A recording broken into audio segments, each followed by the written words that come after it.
Good morning, students. Good morning, sir. Good morning, beta.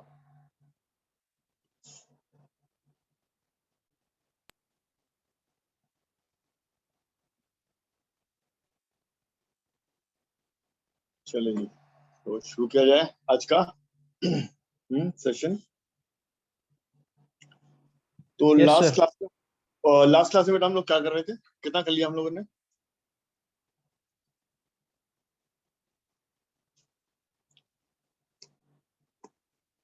क्या कुछ बच्चे नए हैं इसमें?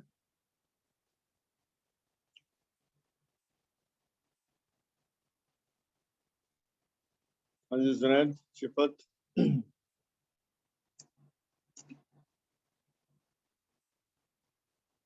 हाँ जी, कुछ बोलेंगे? क्या क्या हमने लास्ट क्लास में जब भी इंटरेक्ट किया था, क्या किया था हमने?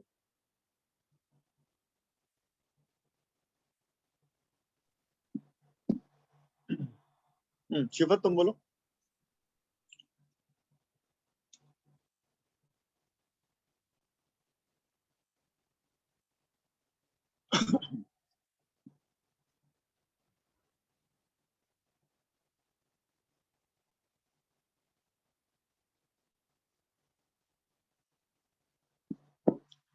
हाँ जी बच्चों, कुछ बोलना होता है बेटा, चुप रह के क्या करना है?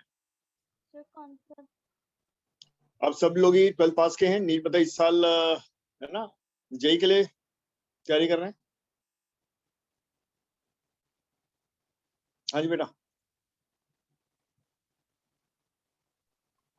सर एग्जैक्ट टॉपिक तो सर मुझे याद नहीं है। एग्जैक्ट याद नहीं है। हमने शायद लॉज ऑफ मोशन स्टार्ट किया था क्या? सर इनर्शियल और इनर्शियल फ्रेम करे थे, उसमें सूडो फोर्स किया था हमने। हाँ सर, सूडो फोर्स। ठीक है। हमने इनर्शियल नॉन सी किया था, उसमें सूडो फोर्स किया था। वेरी गुड, बिल्कुल सही बात है। तो चलिए, तो उसी को हम आगे बढ़ाते हैं, है ना? तो सूडो फोर्स में ही एक बहुत ही स्टैंडर्ड से केसेस होते हैं, वो मैं ले रहा हूँ सामने। तो आज का जो क्वेश्चन नंबर 1 है, देखते हैं क्या है।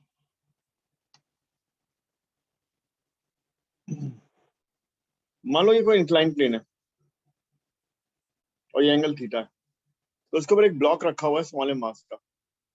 There is no friction anywhere, है ना? फ्रिक्शन नहीं है। अब ये जो ट्रायंगुलर ब्लॉक है, आपको बताना है कि किस एक्सेलरेशन से आगे मूव करे।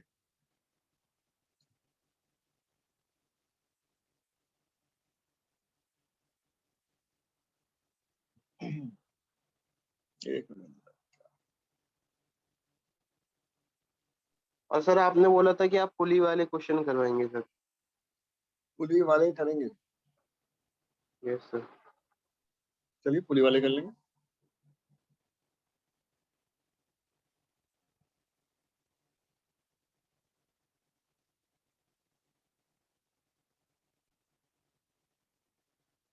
एक मिनट भैया, सेटिंग थोड़ी करवा रही है इसकी।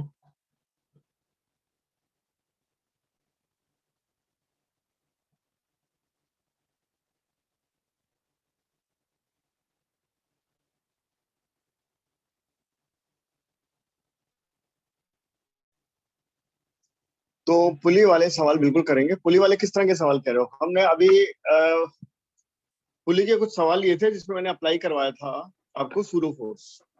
याद है लास्ट क्लास में क्वेश्चन कराया था? yes, यस सर, लास्ट में करवाया। राइट। तो अब जो है, अब या तो पुली के देख लें, कोई केस देखना है तो यहाँ पे ट्रायंगुलर ब्लॉक में जो केस होता है सूडो का, है ना, उसे भी देख लें। कैसे देखना चाहते हैं या फिर कोई पुली वाला केस लें? तो पहले ये देख लेते हैं, हम C आपने ये वाला स्टार्ट कर दिया तो। तो ये स्टैंडर्ड केस है थोड़े, एक दो, है ना, वो देख लो। मतलब अल्टीमेटली करना थोड़ा सा आप ही ने है ना, क्वेश्चन आप ही को देने वाला हूं।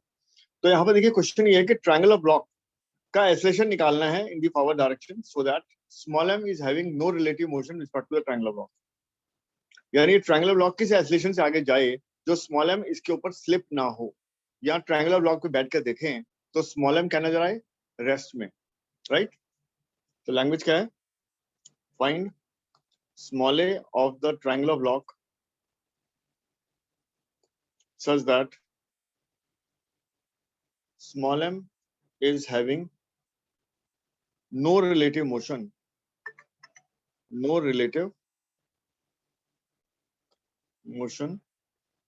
With respect to the triangular block.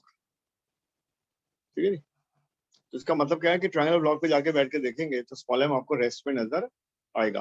ठीक है ना, रेस्ट में मूव नजर आएगा, यानी मूव होता हुआ नजर नहीं आएगा। तो इसके लिए आपको स्मॉल ए का बताना वैल्यू।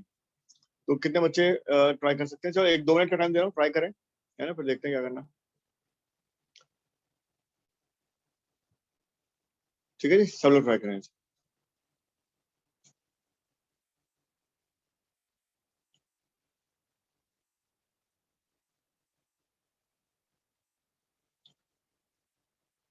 तो इस प्रॉब्लम को हम लोग ग्राउंड फ्रेम से भी सॉल्व कर सकते हैं और ट्रायंगुलर ब्लॉक पे बैठ के भी। ठीक है ना। तो मुझे अब ये बताएं कि ग्राउंड फ्रेम से जब सॉल्व कर रहे हैं तो कौन सा फ्रेम है, और जब ट्रायंगुलर ब्लॉक पे बैठ के प्रॉब्लम को सॉल्व करेंगे तो कौन सा फ्रेम होगा? चलिए जवाब दें जरा। सर जो ब्लॉक है वो आगे की तरफ एक्सेलरेट कर रहा है क्या? वो राइट में, जो ट्रायंगुलर ब्लॉक है राइट में एक्सेलरेट कर रहा है विद एक्सेलरेशन स्मॉल है। अच्छा सर, अगर बाहर से देख के करेंगे तो वो नॉन इनर्शियल होगा, और जब उस पर बैठ के देखेंगे तो इनर्शियल होगा। अच्छा, जब ट्रायंगुलर ब्लॉक पे बैठ के देखेंगे तो इनर्शियल होगा। यस ठीक है, सर। ऐसे बोल रहे यस हैं। ओके, और ग्राउंड से देखेंगे तो नॉन इनर्शियल। इनर्शियल। अच्छा अच्छा, नहीं नहीं नहीं नहीं सर, नहीं नहीं हाँ नहीं, उल्टा होगा सर, उल्टा होगा इसका। Sorry sorry. एक्चुअली उल्टा होगा। ठीक है ना, उल्टा यस होगा भाई। फ्रेम की बात होती है कि जिस फ्रेम से आप वर्क कर रहे हैं वो एक्सीलरेटिंग है या नहीं। जी ट्रायंगुलर सर, ब्लॉक का मतलब नहीं है आप कहाँ पर हो एक्सेलरेट। उससे मतलब होता है, राइट। तो अगर आप ग्राउंड पे हो तो आपका कोऑर्डिनेट सिस्टम भी ग्राउंड के साथ अटैच है ना। तो ग्राउंड पर से जब वर्क करते हैं तो वो इनर्शियल होता है ना। और ट्रायंगुलर ब्लॉक पे जब बैठे होगे तो आपका कोऑर्डिनेट सिस्टम भी तो ट्रायंगुलर ब्लॉक के साथ ही फिक्स होगा, एक्स वाई एक्सिस, है ना। और ये अब एक्सीलरेटिंग होगा, राइट। अगर एक्सीलरेटिंग फ्रेम है तो कैसा फ्रेम है? Non inertial. और अगर वो नॉन एक्सीलरेटिंग फ्रेम है, एक्सीलरेशन 0 है, तब वो है इनर्शियल। तो पहले तो इसको अच्छे से हम याद सा कर लें, समझ लें कि ग्राउंड पे अगर खड़े हैं, है ना, ग्राउंड से वर्क कर रहे हैं तो वो क्या है? इनर्शियल। और अगर ट्रायंगुलर ब्लॉक पे बैठ के सॉल्व करेंगे तो वो होगा नॉन इनर्शियल। नॉन इनर्शियल का मतलब जिस फ्रेम से हम वर्क कर रहे हैं वो एक्सीलरेट कर रहा हो, है ना। अर्थ को नॉर्मली इनर्शियल मानते हैं, इसलिए अर्थ से वर्क करेंगे तो इनर्शियल ले लेंगे। ट्रायंगुलर ब्लॉक पे बैठे होंगे तो उसका डेफिनेटली एक्सीलरेशन है ग्राउंड के रिस्पेक्ट में। इसलिए हमारा फ्रेम ऐसी बॉडी के साथ अटैच है जो एक्सीलरेट कर रही है, यानी हमारा फ्रेम भी एक्सीलरेट कर रहा है। फ्रेम मतलब कोऑर्डिनेट सिस्टम, है ना, वो भी एक्सीलरेट कर रहा है। अगर वो एक्सीलरेट कर रहा है तो कैसा फ्रेम हो गया? Non inertial frame. चलिए, तो अब मैं आपसे बोलता हूँ कि हमें एज एन ऑब्जर्वर तुम जाके ट्रायंगुलर ब्लॉक पे बैठ गए, ठीक है ना। तो मान लो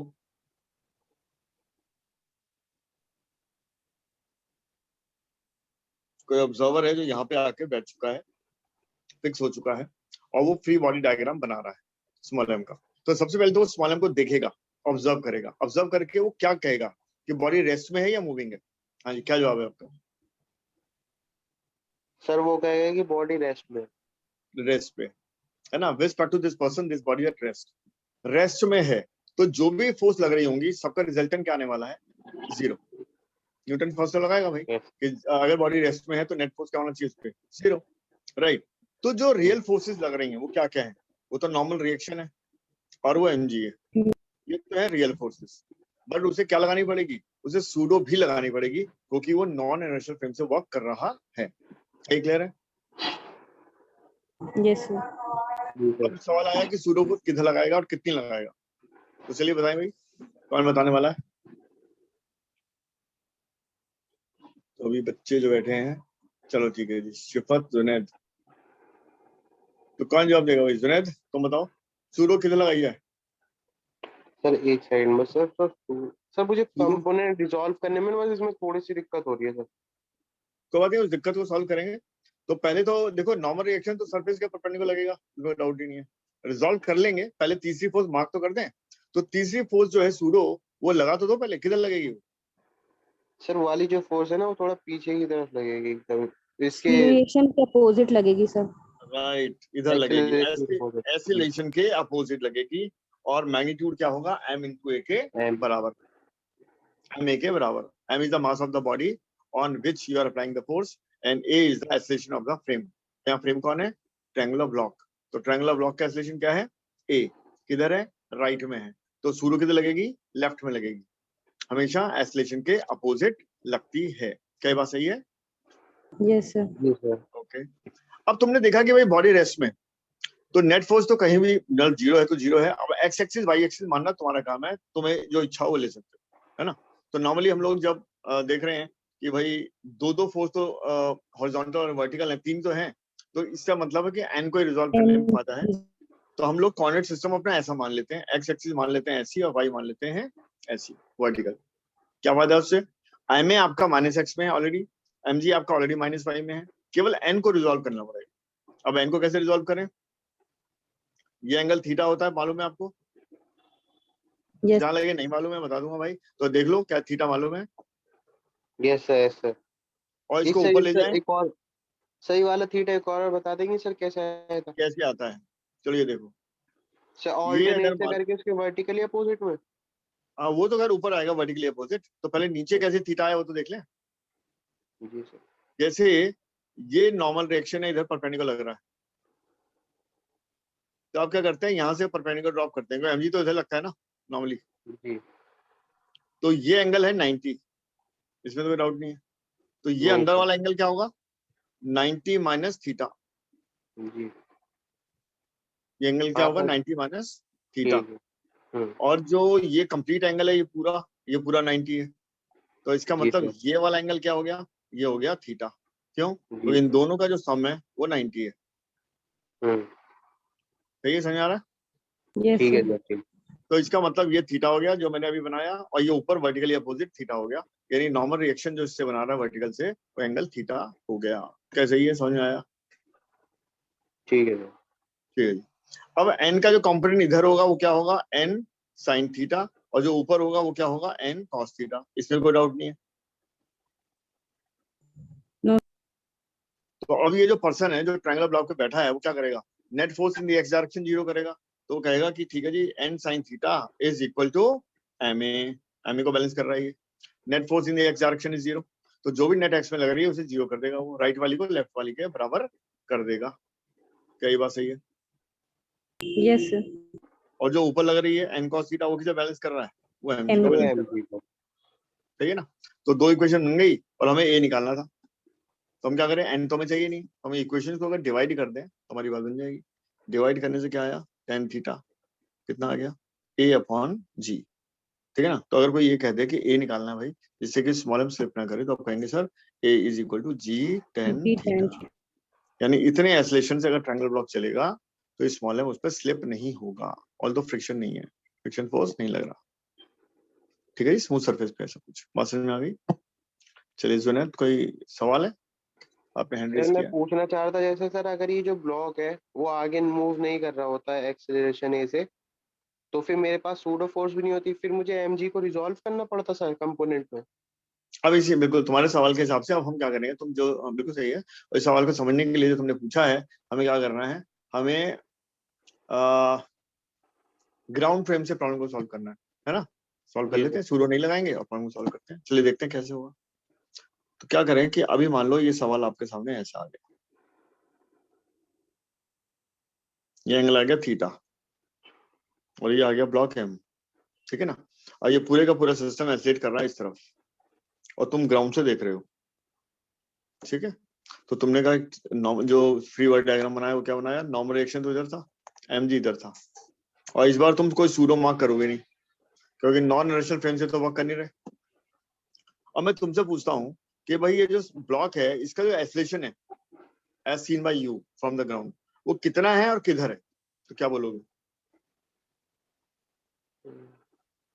सर मतलब एक्सेलरेशन ए है और राइट की तरफ है। राइट, नहीं सीधी सर, सी नहीं बात है। ठीक है मैं समझ गया आपका पॉइंट। मतलब अगर एक्सेलरेशन होगा तो सूडो फोर्स तो होगी ही ब्लॉक पे, आप ये कहना चाह रहे हो ना? नहीं, कुछ नहीं अभी समझे। अच्छा देखो ठीक है। देखो, अभी तुम ग्राउंड फ्रेम पे हो, तुम अभी क्या करोगे? इस मास को देखना है जो ट्रायंगुलर ब्लॉक पे रखा हुआ है। जी सर। अब वो केवल उसी को देखो बस, है ना? नीचे ट्रायंगुलर ब्लॉक कुछ मत देखो, तुम्हें बस स्मॉल एम देखना चाहिए। तो वो स्मॉल एम कहाँ जा रहा है? वो एक्स डायरेक्शन में जाता हुआ नजर आएगा, आएगा। जी सर। तो तुमने अलग से फ्री बॉडी डायग्राम बनाया स्मॉल एम का, तो तुमने कहा एन तो लग रहा है इधर, एम जी लग रहा है इधर, और उसका जो एक्सलेशन है वो है इधर। तो एस सीन बाय यूज का जो एक्सलेशन है वो रेस्ट पे नजर नहीं आएगा, मूविंग दिखेगा, और मूविंग क्या दिखेगा? इस एक्सलेशन जो जाता हुआ दिखेगा टुवर्ड्स राइट। सही है? जी सर। अब अगर तुमसे कोई कहे कि भाई अगर एसलेशन है तो नेट फोर्स भी होगी, बिना फोर्स के तो एसलेशन हो नहीं सकता, यस है सर। ना। और अगर इसका एसलेशन एक्स में ही है तो वाई में अगर एसलेशन नहीं है तो वाई में नेट फोर्स क्या होनी चाहिए? Sir white sir net force 0 होनी चाहिए सर, बैलेंस हो जाएगी। बिल्कुल। तो हम क्या करेंगे, एन को अब रिजॉल्व करेंगे, ये तो समझ में आ गया ये एंगल थीटा है, तो एन को ठीक जब है रिजॉल्व करेंगे तो ऊपर हो गया एन कॉस थीटा और इधर हो गया एन साइन थीटा, ठीक है जी। जी और सर। तुम ये समझ गए कि हाँ जी रिजॉल्व किधर करना है, एक्चुअली जिधर एक्सलेशन होता है ना, फोर्स उसकी डायरेक्शन में या उसका पकड़ने को रिजॉल्व करो। ठीक है सर। तो एक्सलेशन तुम्हें मिला एक्स में, तो तुमने क्या किया, mg तो ऑलरेडी वाई में था, तो एन को रिजॉल्व किया तुमने, जिसका एक्स और वाई कॉम्पोनेंट आया, एक तो आया एक ही अलोंग और एक आया परपेंडिकुलर टू ऊपर, ठीक है सर। सही है। तो अब जो जी। ऊपर आया वो तो कर देगा किसको बैलेंस, mg को बैलेंस, एमजी को बैलेंस। और जो एन साइन थीटा है वो इसको एसलेट कर रहा है, वो क्या कर रहा है, एक्सेलरेट कर रहा है। एसिलरेट कर रहा है, ठीक है ना। तो अब इक्वेशन फिर से वही बन गई, बस यहाँ फर्क ये था कि ये इक्वेशन लिखते वक्त तुमने क्या लगाया, तुमने न्यूटन सेकंड लॉ लगाया, जबकि पिछली बार जब तुमने ये इक्वेशन बनाई थी तो तुमने फर्स्ट लॉ लगाया था, तुमने फोर्सेस को बैलेंस किया था, जबकि अभी तुमने फोर्सेस को बैलेंस नहीं किया है, तुमने नेट फोर्स को मास इंटू ए के बराबर किया, क्योंकि तुम्हारे हिसाब से सेकंड केस में बॉडी एसिलेट कर रही है, और जब एसिलेट कर रही है तो जो भी नेट फोर्स होती है उस दिशा में वो उसके मास और उसके एसिलेशन के प्रोडक्ट के बराबर होती है, यानी न्यूटन सेकंड लॉ लगाया तुमने। और पहले केस में जब हमने ये लिखा था तो तुम्हें बॉडी रेस्ट में नजर आ रही थी, रेस्ट में, और तुम फोर्स को क्या कर रहे थे, बैलेंस, तुम कह रहे थे भाई इधर खींचने वाली फोर्स उधर खींचने वाली फोर्स की क्या है, बराबर, ठीक है ना। यहाँ तुमने एसलेशन नहीं ऑब्जर्व किया, तुमने बॉडी रेस्ट में थी, तो यानी तुमने कौन सा लॉ लगाया, तुमने न्यूटन का पहला लॉ लगाया, तो दोनों में ये फर्क है, ठीक है ना। तो चाहे तुम है ना, कहने का मतलब है कि आंसर वो जाएंगे, लेकिन अलग अलग फ्रेम से तुम देखोगे चीजें अलग दिखेंगी और लॉज भी डिफरेंट तरीके से लगेंगे। हाँ ये अलग बात है, इक्वेशन सेम बन जाएंगी, आंसर सेम आएंगे, क्योंकि आंसर्स को इससे कोई मतलब नहीं है कि तुम कौन से फ्रेम से वर्क करते हो, है ना, आंसर तो जो है सो है वही आएगा। तो यानी कि ट्रायंगल ब्लॉक का जो एसोल्यूशन है वही आएगा, चाहे जहां से सॉल्व करो, ये अलग बात है। अलग अलग जगह सॉल्व करोगे तो नजरिया बदलेगा, दिखेगा अलग, इक्वेशन भी अलग बनेंगी। क्या बात समझ में आ रही है? ठीक है सर। Yes sir. चलिए सभी को क्लियर है क्या? Yes, sir. ठीक है, अब आपका काम क्या है, आपका काम है सवाल पूछना। पहली चीज है सोचना, समझना, सुनना, और उसके बाद सवाल पूछना। सही सवाल पूछोगे सही जवाब मिलेगा, कॉन्सेप्ट क्लियर होगा, राइट। तो यानी आपको जब बहुत कंसंट्रेशन से सुनना है, बात को समझना है, राइट, और फिर आराम से, उसमें कोई दिक्कत नहीं है, 10 बार पूछना है, उसमें कोई इशू नहीं है, पूछ सकते, राइट। लेकिन हाँ इस एटीट्यूड के साथ कि मुझे समझना है, समझने में इंटरेस्ट है, राइट। चलिए तो मैं एक दूसरा सवाल पूछ रहा हूँ, और दूसरा सवाल लेट्स सी क्या है, ठीक है ना, तो उसको भी इमेजिन करिएगा। तो 2 4 5 सवाल करने के बाद ही आपकी कमांड अलग लेवल की चली जाएगी। एक्चुअली सवाल आसान है, लेकिन उसको एनालाइज करने का जो तरीका जो होगा वो थोड़ा आपको अलग दिख सकता है। मैं सीधे से इक्वेशन नहीं बनवाऊंगा, मैं आपसे चीजों को थोड़ा एनालाइज करवाऊंगा हल्का फुल्का। अगर आपने 2 4 5 में लगा लिया तो कहानी खत्म है फिर चैप्टर की। चलिए अगला क्वेश्चन देखते हैं अब। देखिए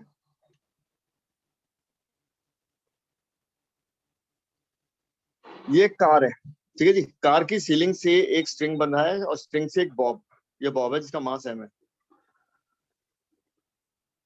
और ये कार जा रही है आगे विद द एक्सेलरेशन a, और ये जो बॉब है, ठीक है ना, ये मतलब स्ट्रिंग है, वर्टिकल से फिक्स एंगल बना दी थीटा, यानी पूरी की पूरी कार जा रही है और ये छत से बंधा हुआ है और ये भी साथ जा रहा है। पहले इमेजिन कर लो अच्छे से, कार है, ट्रांसपेरेंट कार है भाई, बाहर से भी देख सकते हैं कि अंदर एक स्ट्रिंग से बॉब हैंग कर रहा है, ठीक है ना। और क्या दिख रहा है, ये जो स्ट्रिंग था ये थोड़ा वर्टिकल से एंगल पे आ गया है और एंगल से एंगल फिक्स बना रहा है थीटा, एंड द कार के साथ ये पूरे का पूरा सिस्टम आगे जा रहा है, ठीक है जी। और कार का जो एक्सेलरेशन है वो है a।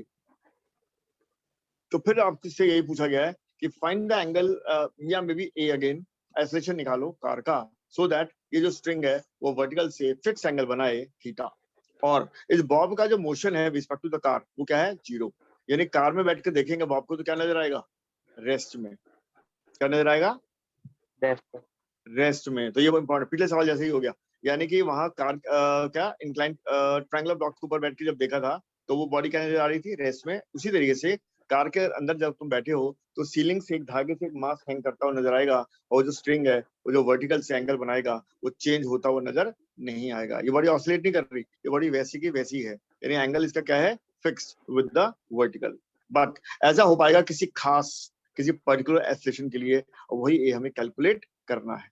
यानी the car is moving the acceleration horizontally and the string is making fixed angle theta with the vertical, ठीक है, if this theta is not changing with time and the relative motion of the bob with respect to the car is 0, that is the bob is at rest with respect to the car, then find the value of a।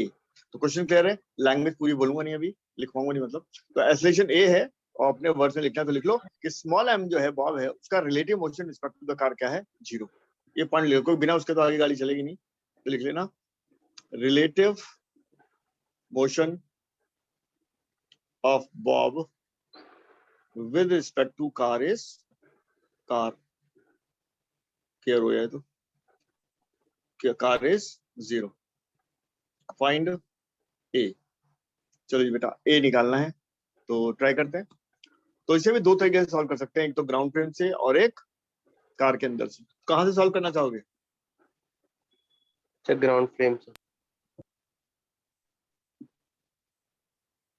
तो जी आप लोग अब खड़े हो गए ground पे जाके, ठीक है जी, एक ग्राउंड पे जाके खड़े हो गए और तुम उसको देख रहे हो, क्या कार के अंदर बॉब को देख रहे हो, कार जा रही है आगे, बॉब भी जा रहा है, तो क्या नजर आएगा? जैसे बॉब का मैं फ्री बॉडी डायग्राम बनाना चाहता हूँ, तो ये मैंने बनाया, क्या क्या फोर्स मार्क करोगे इस पे? सर टेंशन फोर्स mg और आगे की तरफ एक्सेलरेशन। शाबाश। तो यानी mg लगेगा नीचे, t लगेगा इधर, और एक्सेलरेशन एक्चुअली फोर्स नहीं है, बट हम शो करेंगे कि इसका एक्सेलरेशन राइट में है, बिकॉज जो कार का है वही बॉब का है और राइट में है। बिल्कुल सही बताया आप। Tension resolve. शाबाश। टेंशन को रिजॉल्व करेंगे, क्योंकि अभी इस पर्सन को दिखेगा द बॉब इज मूविंग, है ना, in the x direction with the acceleration a, तो डेफिनेटली कोई तो फोर्स होगी जो एक्सेलरेट करेगी। तो mg का तो कंपोनेंट है नहीं, तो इसका मतलब टेंशन ही होगा जो भैया हमारी यहाँ हेल्प करने वाला है। तो टेंशन का जो वर्टिकल कंपोनेंट है t cos थीटा, वो तो कर देगा mg को बैलेंस, और बोलो बोलो t sin theta, t sin theta is equals to ma। हाँ प्रोड्यूस करेगा, हाँ, बिल्कुल सही बात है, t sin theta is equal to ma आप कर देंगे तो बहुत सही। तो t sin थीटा तो हो गया ma, या आपने न्यूटन का सेकंड लॉ लगाया। यानी अगर असर्शन रीजनिंग या ऑब्जेक्टिव कुछ घुमा फिरा के सवाल आता है तो आपसे ये चेक करवाएंगे कि इस इक्वेशन को बनाने में आपने न्यूटन का कौन सा लॉ लगाया, तो आंसर है सेकंड लॉ। ठीक है ना, तो न्यूटन का सेकंड लॉ लगाया, ठीक है जी। अब आपने फोर्स को बैलेंस किया तो t cos theta is equal to mg किया, तो वर्टिकल डायरेक्शन में इक्विलिब्रियम है बेसिकली, तो न्यूटन फर्स्ट लॉ यहाँ पर, ठीक है ना, यानी कि फोर्स को बैलेंस किया आपने, ठीक है, एक्सेलरेशन नहीं था भाई में, तो इसलिए फोर्स भी नेट 0 होगी। तो चलिए बन गई दो इक्वेशन। अब क्या करें भाई, निकालना है ए, तो पिछले सवाल की तरह क्या कर दें, tan बिल्कुल डिवाइड कर दें, tan थीटा आ जाएगा, सर तो डिवाइड कर tan, देंगे। हाँ tan थीटा जो आ गया a अपॉन g आ गया, और a आपका फिर से g tan थीटा आ गया। क्लियर एकदम? Yes sir. चलिए अब इसको अगर मान लो कार के अंदर से सॉल्व करना है तब क्या करें? एक्सेलरेशन के अपोजिट डायरेक्शन में सूडो फोर्स लगा देंगे। बिल्कुल जी सही बात हुई। तो यानी ये मास m है और एज एन ऑब्जर्वर जो है तुम खड़ी हो गए यहाँ पर, तो टेंशन तो मार्क करोगे ही, mg तो मार्क करोगे ही, अब सूडो भी लगानी पड़ेगी और वो a के अपोजिट लगानी पड़ेगी। बिल्कुल सही बात है। और ये एंगल अगर थीटा है तो ये भी थीटा है। अब आपके लिए बॉडी इक्विलिब्रियम में है तो नेट फोर्स को बैलेंस ही करना है बेसिकली। तो t cos थीटा को आपने mg के बराबर किया और t sin थीटा को आपने फोर्स ma से बराबर किया, और दोनों को डिवाइड करके फिर से a आपका g tan थीटा आ गया।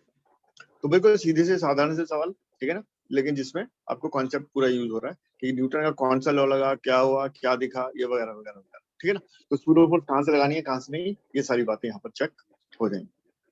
चलिए जी क्लियर है बिल्कुल? यस। ओके जी। चलिए तो अब यहाँ पर हमने थोड़ा सा सूडो वूडो का थोड़ा आइडिया ले लिया, बाकी क्वेश्चन तो बहुत सारे किए जा सकते हैं, है ना, सूडो पर बेस्ड। तो मैं आपको क्या करता हूँ, एक थोड़ा कंस्ट्रेंट के केस शुरू कर देता हूँ, जैसे पुली वाले केस की हम जहाँ बात कर रहे थे, है ना। कंस्ट्रेंट पहले सीखेंगे और कंस्ट्रेंट के बाद फिर मिक्स कर देंगे, सूडो भी लगेगी, सब कुछ लगना शुरू हो जाएगा।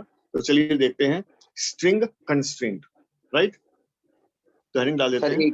एक बार सर हाँ जी वो बोलो। दिखा दीजिएगा सर, ट्रायंगुलर कौन सा ब्लॉक बेटा? वाला सर, उसका नोट्स का स्क्रीनशॉट ले लो। सर देखो जो बेटा, ट्रायंगुलर ब्लॉक का अपना सेकंड वाला बताया था सर, वो वाला। सेकंड वाला पहले ये वाला, इससे अगला यही हाँ बस, यही नहीं नहीं वाला। बस दोनों दोनों देख, हो गया सर, हो गया। चलो पहले ये देख लो, फिर वो दिखाता हूँ। ले लिया सर, स्क्रीनशॉट ले लिया। है बेटा? लिख लिया सर, लिख लिया। अच्छा, ये भी हो गया। Yes sir.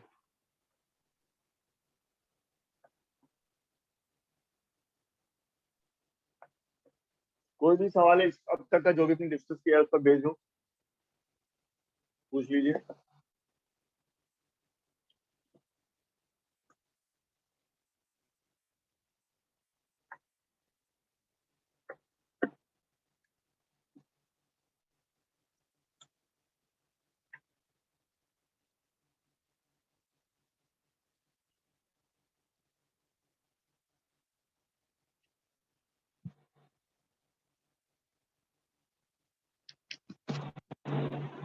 हाँ जी, आगे चलें या थोड़ा रुका जाए?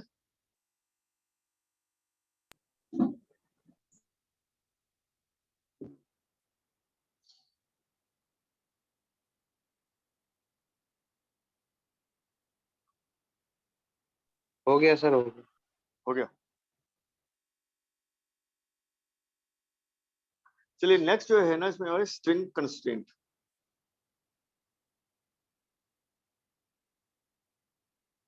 कंस्ट्रेंट, ठीक है। तो यहाँ पर क्या है कि जो आइडियल स्ट्रिंग होता है वो कैसा होता है? मासलेस और इनएक्सेंसिबल, है ना? पहले लिख लेते हैं। आइडियल स्ट्रिंग जो होता है इसकी प्रॉपर्टी होती है मासलेस एंड इनएक्सेंसिबल, राइट? और इनएक्सेंसिबल का मतलब क्या होता है? Length can not be altered, ठीक है ना? या change in length is negligible. Change in length is negligible, ठीक है। चेंज इन लेंथ जो है वो नेग्लिजिबल है, राइट? तो और मासलेस होने से क्या होता है? Tension is same at every point, ठीक है। स्ट्रिंग में जो टेंशन सेम है वो इसी प्रॉपर्टी की वजह से tension is same through the string, through the string, provided बीच में कोई फ्रिक्शन वगैरह का पॉइंट नहीं होना चाहिए, ठीक है ना? वो मैं बताऊंगा अभी थोड़ी देर, ठीक है। अगर स्ट्रिंग एक ही है बिल्कुल जैसे मर्जी हो, राइट, तो उसका टेंशन हर पॉइंट पे सेम होने वाला है। चलिए अब यहाँ पर जो कंस्ट्रेंट है वो देखिए क्या है। सबसे पहला केस ले रहे हैं, जैसे मान लो ये पुली है, ये ब्लॉक है M1 और ये ब्लॉक है M2, ठीक है। तो यहाँ पे हम रिलेशन निकालेंगे कि अगर पुली का भी एक्सेलेरेशन कुछ है, मान लो A0, इसका भी एक्सेलेरेशन कुछ है A1 और इसका भी एक्सेलेरेशन कुछ है A2, तो what is the relation between A0, A1 and A2? वैसे किसी को याद है? बहुत स्टैंडर्ड से केस होता है, तो याद आ रहा है क्या होता है? क्या क्या लिखोगे भाई अगर मैं आपको क्वेश्चन की फॉर्म में दे दूं कि find the relation between A0, A1 and A2, तो क्या आंसर है इसका? किसी को अगर रेडी बिल्कुल याद सा हो, किया हुआ है, याद है? एनीबॉडी? जुनैद, जुनैद बोलो। सबसे पहले सर A1 वाले पे सर टेंशन मार्क करेंगे और उसका mg सर नीचे की तरफ होगा। और उसके बाद ये sir g minus M1 A करेंगे और वो MA के बराबर होगा सर। थोड़ा ऐसा कुछ ओके।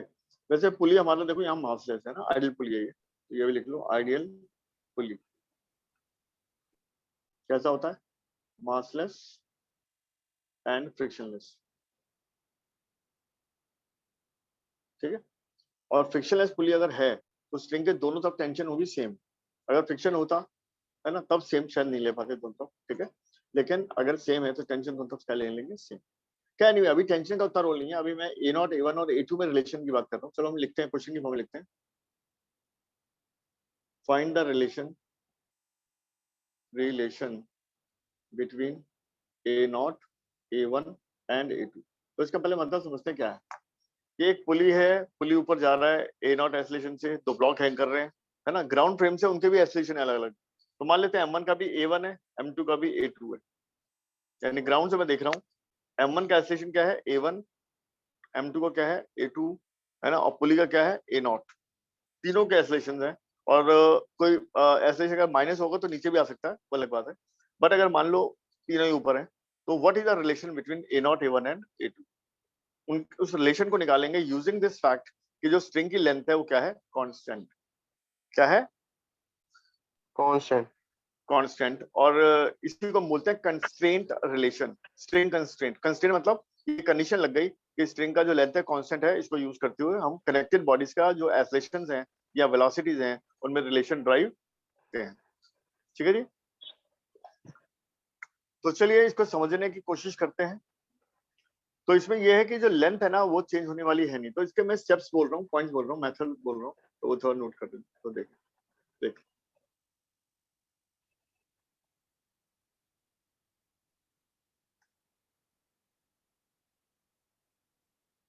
ये जो कांटेक्ट पॉइंट्स है ना, इनको मार्क कर लें। यानी कि दो लेंथ आ रही है, एक तो ये वाली लेंथ है, एक ये लेंथ है, राइट। तो यहाँ जी काइंड ऑफ सुपर पोजिशन एक लगेगा मेथड, उसको समझिएगा कि दोनों में रिलेशन कैसे निकालते हैं।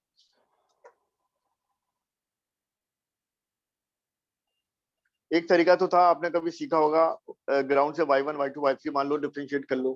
कितनों ने सीखा हुआ तरीका? y मान के rate of change of y जो होता है वेलोसिटी देगा, rate of change of velocity spectrum में एक्सेलरेशन देगा, और ये रिलेशन आ जाता है बिटवीन देयर एक्सेलरेशंस। कुछ डिजिटल हैंड का भी प्रयोग करें, और अगर जैसे कोई सवाल मैं पूछ रहा हूँ आपको रियली आपने कभी पढ़ा हुआ है, थोड़ा सा आइडिया है, तो आप हाथों पर कर सकते हैं। नहीं है तो मैं वो भी बताऊंगा, ठीक है ना, फिर बिल्कुल बेसिक से लूंगा जिससे कि बात सारी समझ में आ जाए, है ना। तो अगर आपने कुछ पढ़ा हुआ तो उससे मैं लिंक बनाऊंगा, ठीक है ना। तो चलिए डिजिटल हैंड ऊपर करते हैं, ये वहाँ बताने के लिए कि भाई हमने वो वाई वाले मेथड हमें आइडिया है। तो नबील ने कहा यस, और कोई?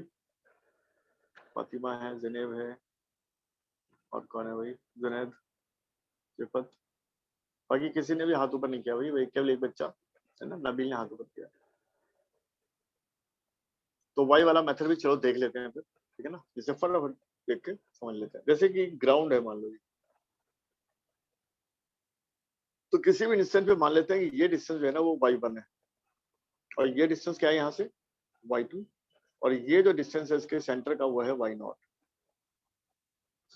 ठीक है, तो स्ट्रिंग की जो पूरी लेंथ है उसको मैं क्या ले सकता हूँ, देखो जो लेफ्ट वाली लेंथ है, अगर मैं यहाँ से लेके यहाँ तक की बात करूँ, यहाँ से लेके यहाँ तक की बात करूँ, तो क्या मैं कह सकता हूँ कि y0 माइनस y1, लेफ्ट वाला y0 माइनस y लिख सकता हूँ। यस, लेफ्ट वाला जो रेड वाला पार्ट है स्ट्रिंग का, उसकी लेंथ y0 माइनस y1 लिख सकता हूँ, देखो यस सर लिख सकता हूँ। लिख सकते हैं। यस और अगर सर। हाँ, और राइट वाला जो कहें तो वो भी y0 माइनस y2 लिख सकता हूँ, है ना। यस तो ये दोनों मिलके क्या है, कांस्टेंट। ऑल्दो ये वाला पार्ट भी है पाई आर के बराबर, 2 पाई आर पूरा होगा ना, पाई आर भी लिख सकता हूँ, चाहो तो वो भी लिख लो, जैसे कांस्टेंट है वो, तो वो सी में राइट में जाके कांस्टेंट ही बन जाएगा। तो ultimately the equation will become y minus y1 plus y0 minus y2 equal to a constant. यहाँ तक पहले समझ लें। तो इसको मैं क्या लिख सकता हूँ, मैं लिख सकता हूँ twice y0 minus y1 minus y2 equal to c। अब मैं पूरी इक्वेशन को डिफरेंशिएट करने जा रहा हूँ रिस्पेक्ट टू टाइम, और ये मानते हुए, है ना, कि y1 y2 सब इंक्रीज कर रहे हैं विद टाइम, यानी ग्राउंड से तीनों ऊपर ही जा रहे हैं, है ना, मानने में कोई दिक्कत नहीं। इंक्रीजिंग फंक्शन बना रहा हूँ, यानी dy बाय dt को मैं क्या रखूंगा, पॉजिटिव, और dy बाय dt क्या होगा, वेलोसिटी होगी। जैसे पुली का सेंटर जो है वो, उसका सेंटर की जाने की दूरी यानी रेट ऑफ चेंज क्या है y का, वो उसकी वेलोसिटी तो है। तो अगर मैं एक बार डिफरेंशिएट करता हूँ तो मुझे क्या मिलेगा, twice v0 minus v1 minus v2 equal to 0। Constant का डिफरेंशिएशन क्या होता है, 0। तो ये मैंने क्या लिखा था, खुद ही लिख लेना ऊपर, differentiating the above equation respect to time, यानी टाइम के रिस्पेक्ट में डिफरेंशिएट करूंगा तो ये इक्वेशन आ जाएगी। और ये रिलेशन किसमें है, बिटवीन द वेलोसिटीज। ये पुली के m1 और m2 के जो वेलोसिटीज हैं उनमें रिलेशन है, और ये मानते हो कि तीनों वेलोसिटी ऊपर है। क्या यहाँ तक बात समझ आ गई?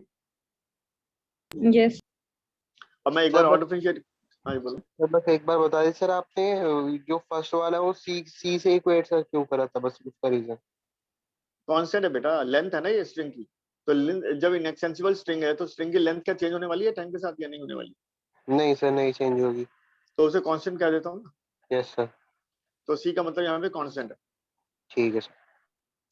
चलो एक बार डिफरेंशिएट किया तो वेलोसिटी में रिलेशन आया, एक बार और डिफरेंशिएट करता हूँ तो क्या आएगा देखो, twice A naught minus A1 minus A2 equal to 0।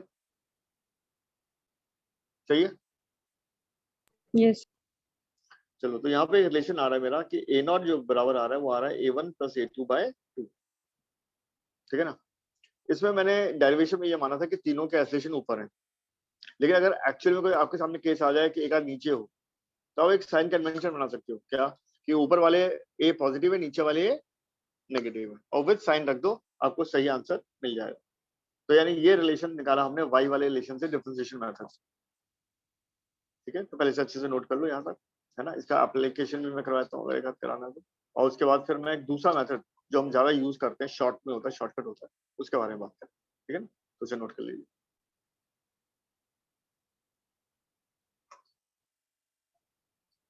Done sir. Done sir.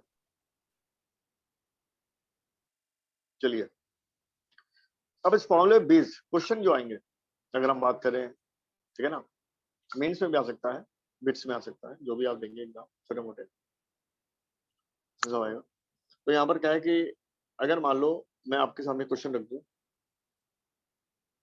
ये जो पुली है इसकी वेलोसिटी है ऊपर की तरफ 20 मीटर पर सेकेंड, और ये कोई M1 है, ये कोई M2 है।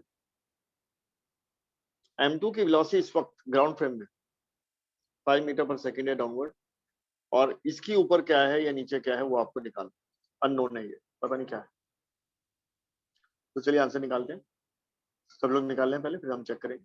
तो जो वेलोसिटी ऑफ द पुली है वो 20 मीटर पर सेकंड अपवर्ड है, और जो M1 की वेलोसिटी है इस इंस्टेंट पे किसी क्षण देख रहे हैं हम, है ना, ये नहीं कांस्टेंट है, ये किसी इंस्टेंट पे देख रहे हैं। तो किसी इंस्टेंट पे M1 की जो वेलोसिटी है वो डाउनवर्ड है 5 मीटर पर सेकंड, तो आपको बताना है कि उसी इंस्टेंट पे M2 की वेलोसिटी क्या होगी, ऊपर या नीचे, वो तो आपको सोचना है। ऊपर मान लेते हैं, ठीक है ना, सॉल्व होकर देख लेते हैं, सॉल्व होकर अगर माइनस आ गया तो मतलब डाउनवर्ड है। ठीक है जी, और डाउनवर्ड ही लेते हैं और पॉजिटिव आया मतलब डाउनवर्ड ही है। तो कहने का मतलब है जिधर भी मानोगे अगर प्लस आया तो वही डायरेक्शन है, माइनस आया तो उसके अपोजिट। तो चलिए सॉल्व करिए, मुझे बताइए V2 कितना हो।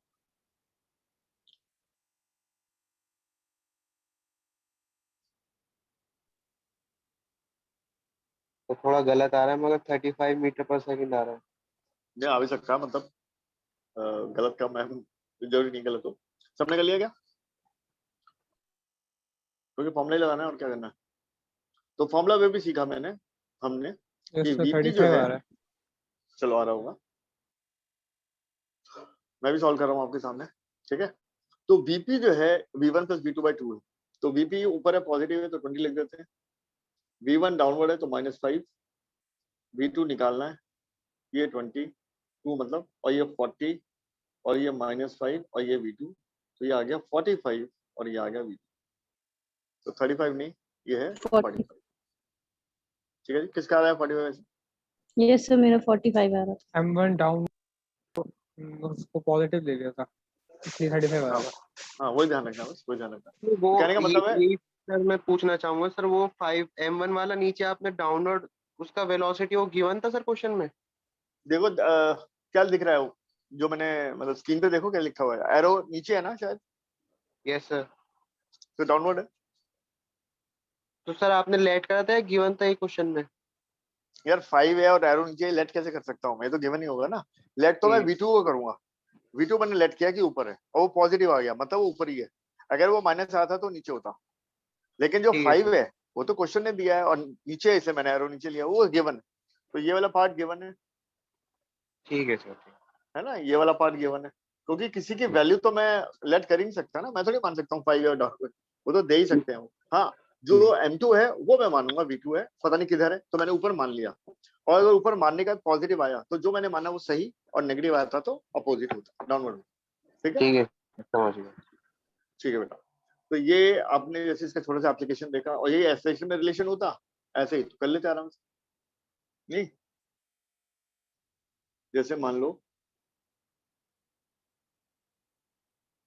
इसका एसोसिएशन मैं नीचे देता हूँ 2 मीटर पर सेकंड, मीटर सेकंड स्क्वायर, और इसका देता हूँ नीचे ही 5 मीटर पर सेकंड। राइट, और इसका ऊपर की तरफ दे दिया गया है डायग्राम में, ऑप्शन में प्लस और माइनस दोनों होंगे, यानी पॉजिटिव आया तो ऊपर लिया तो, और नेगेटिव आया तो नीचे। तो चलिए ए नॉट की वैल्यू निकाल, एक्सेलरेशन क्या होगा a naught with proper sign plus या माइनस।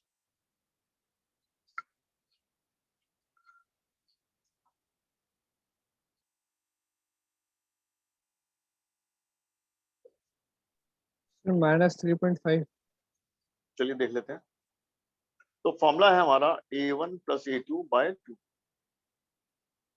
तो a1 है -2, ये है -5 और नीचे है 2, यानी -7/2, यानी कि -3.5 मीटर पर सेकंड स्क्वायर। ठीक है जी।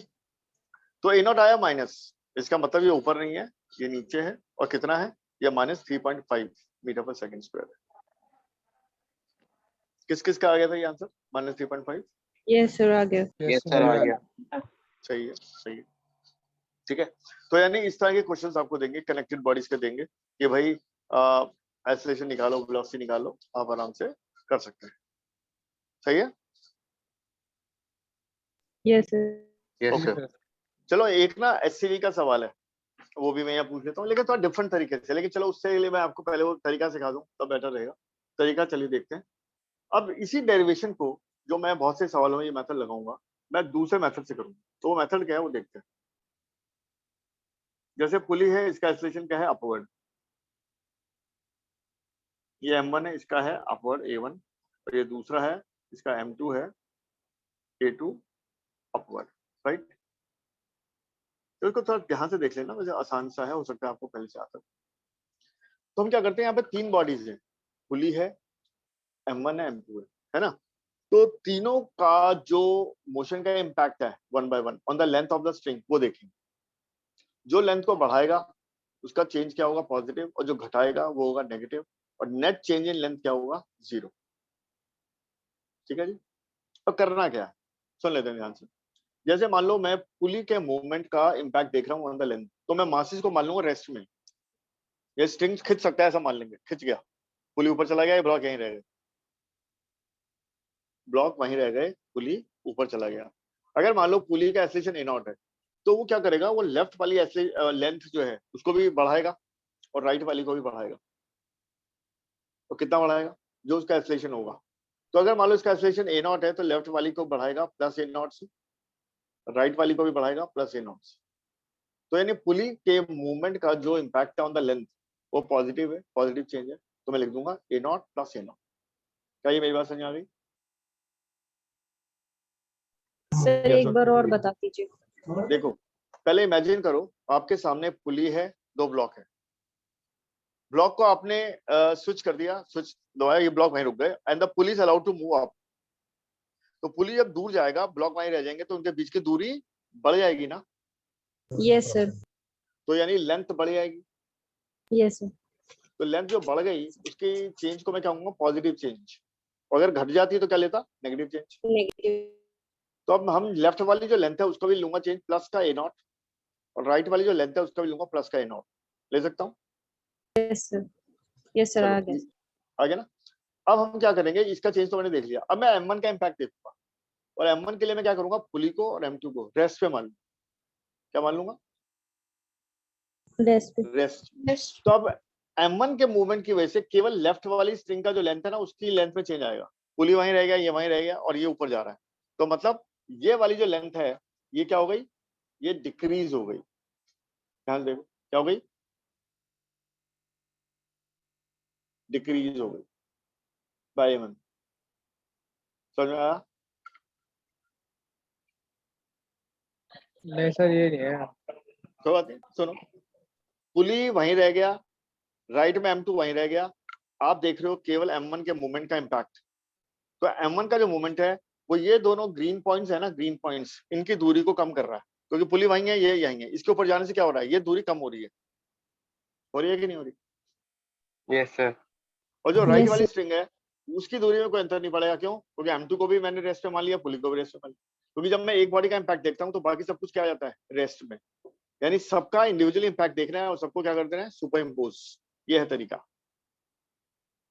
जी क्या सर। समझ में आ रहा है? ओके। तो यानी m1 का मोमेंट का इम्पैक्ट क्या आया, -a1। क्या क्लियर है? Yes sir. है ना, Yes. उनके बीच की दूरी को घटाएगा ना, पॉइंट्स के बीच की दूरी को घटाने का मतलब क्या है, लेंथ को कम करेगा, यस सर, लेंथ को कम करेगा।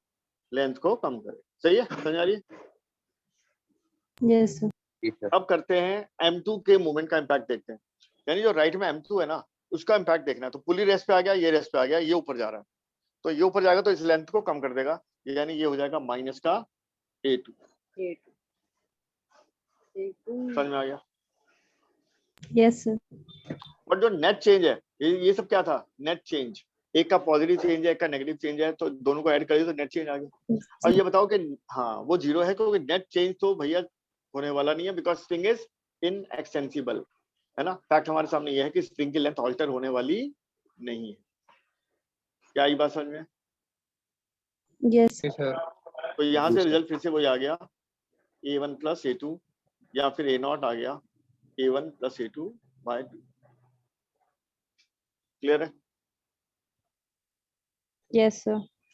तो यहाँ पर ये बहुत सिंपल से केस है, बहुत जगह पर ये बहुत अच्छा आसान तरीका साबित होगा, राइट। जैसे अभी एक आध क्वेश्चन में एससी का ले लूंगा, ऑब्जेक्टिव क्वेश्चन था, इसमें याद होगा क्या होता है, पुली होते हैं, ब्लॉक होता है, कुछ होता है। तो अभी लेते हैं। तो ये बहुत जगह लगाने वाले हैं और ये बहुत यूजफुल मेथड होगा, ठीक है ना। तो इसको समझ लेते हैं अच्छे से, याद तो ही गया, ठीक है। रिजल्ट है काम का, बहुत जगह लग जाएगा। तो इसे हम देखेंगे, और एक सवाल मैं अगला ले रहा हूँ, तो इसे नोट कर लो, थोड़ा बहुत जो भी सोचना है सोच लो, और जो मुझसे पूछना है वो आप पूछो,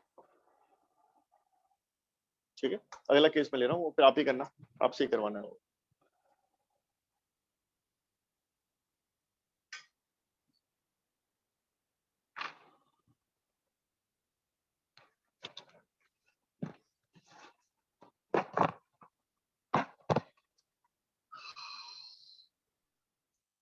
बताइए, हो गया? यस सर, लिख लिया। ओके।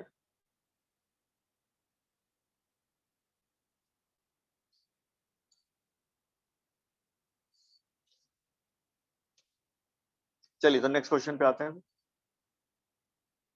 कर दूं, नेक्स्ट पेज पे ले आऊं। Yes sir. देखिए, आप बहुत ही सिंपल केसेस से स्टार्ट करेंगे। जैसे कि एक पहले मेरे दिमाग में कुछ और आ रहा था, पर मैं पहले ये ले लेता हूँ। ये केस आपके किए हुए होते हैं,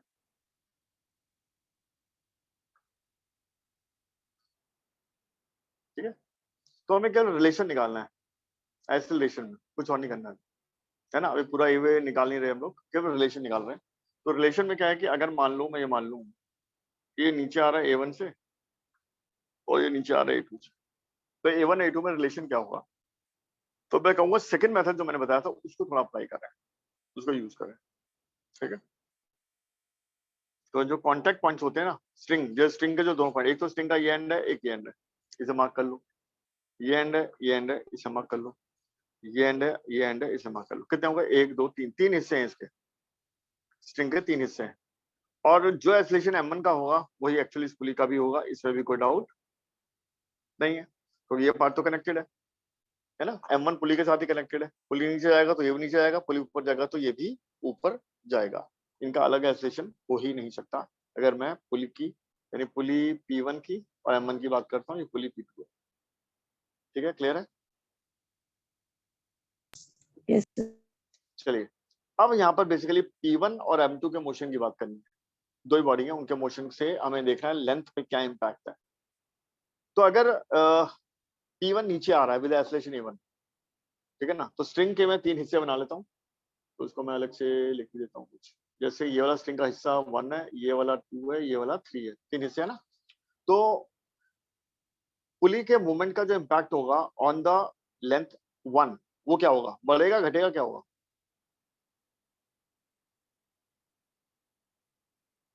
If the pulley is coming downwards with the acceleration A1, what is the impact on the length 1? Sir sir बढ़िया। बढ़ेगा। बढ़ेगा। ऑब्वियसली बढ़ेगा। और कितना बढ़ेगा? तो वो तो A1 ही बढ़ेगा, जो एक्सेलरेशन होता है वही। राइट में देखते हैं 2 पे क्या इम्पैक्ट होगा इसी के पुली के मूवमेंट का। सर ये भी सर बढ़ेगा। वो बढ़ेगा।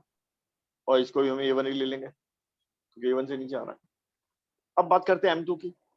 जब M2 के इम्पैक्ट को देख रहा हूं मैं, तो पुली वुली सब क्या आ गया? रेस्ट में। अब M2 नीचे आ रहा है, M2 नीचे आएगा तो उसकी वजह से 1 पे या 2 पे तो कोई इम्पैक्ट आने वाला नहीं। क्यों? क्योंकि पुली तो रेस्ट पे आ चुका है, ठीक है ना। हम तो M2 की बात कर रहे हैं।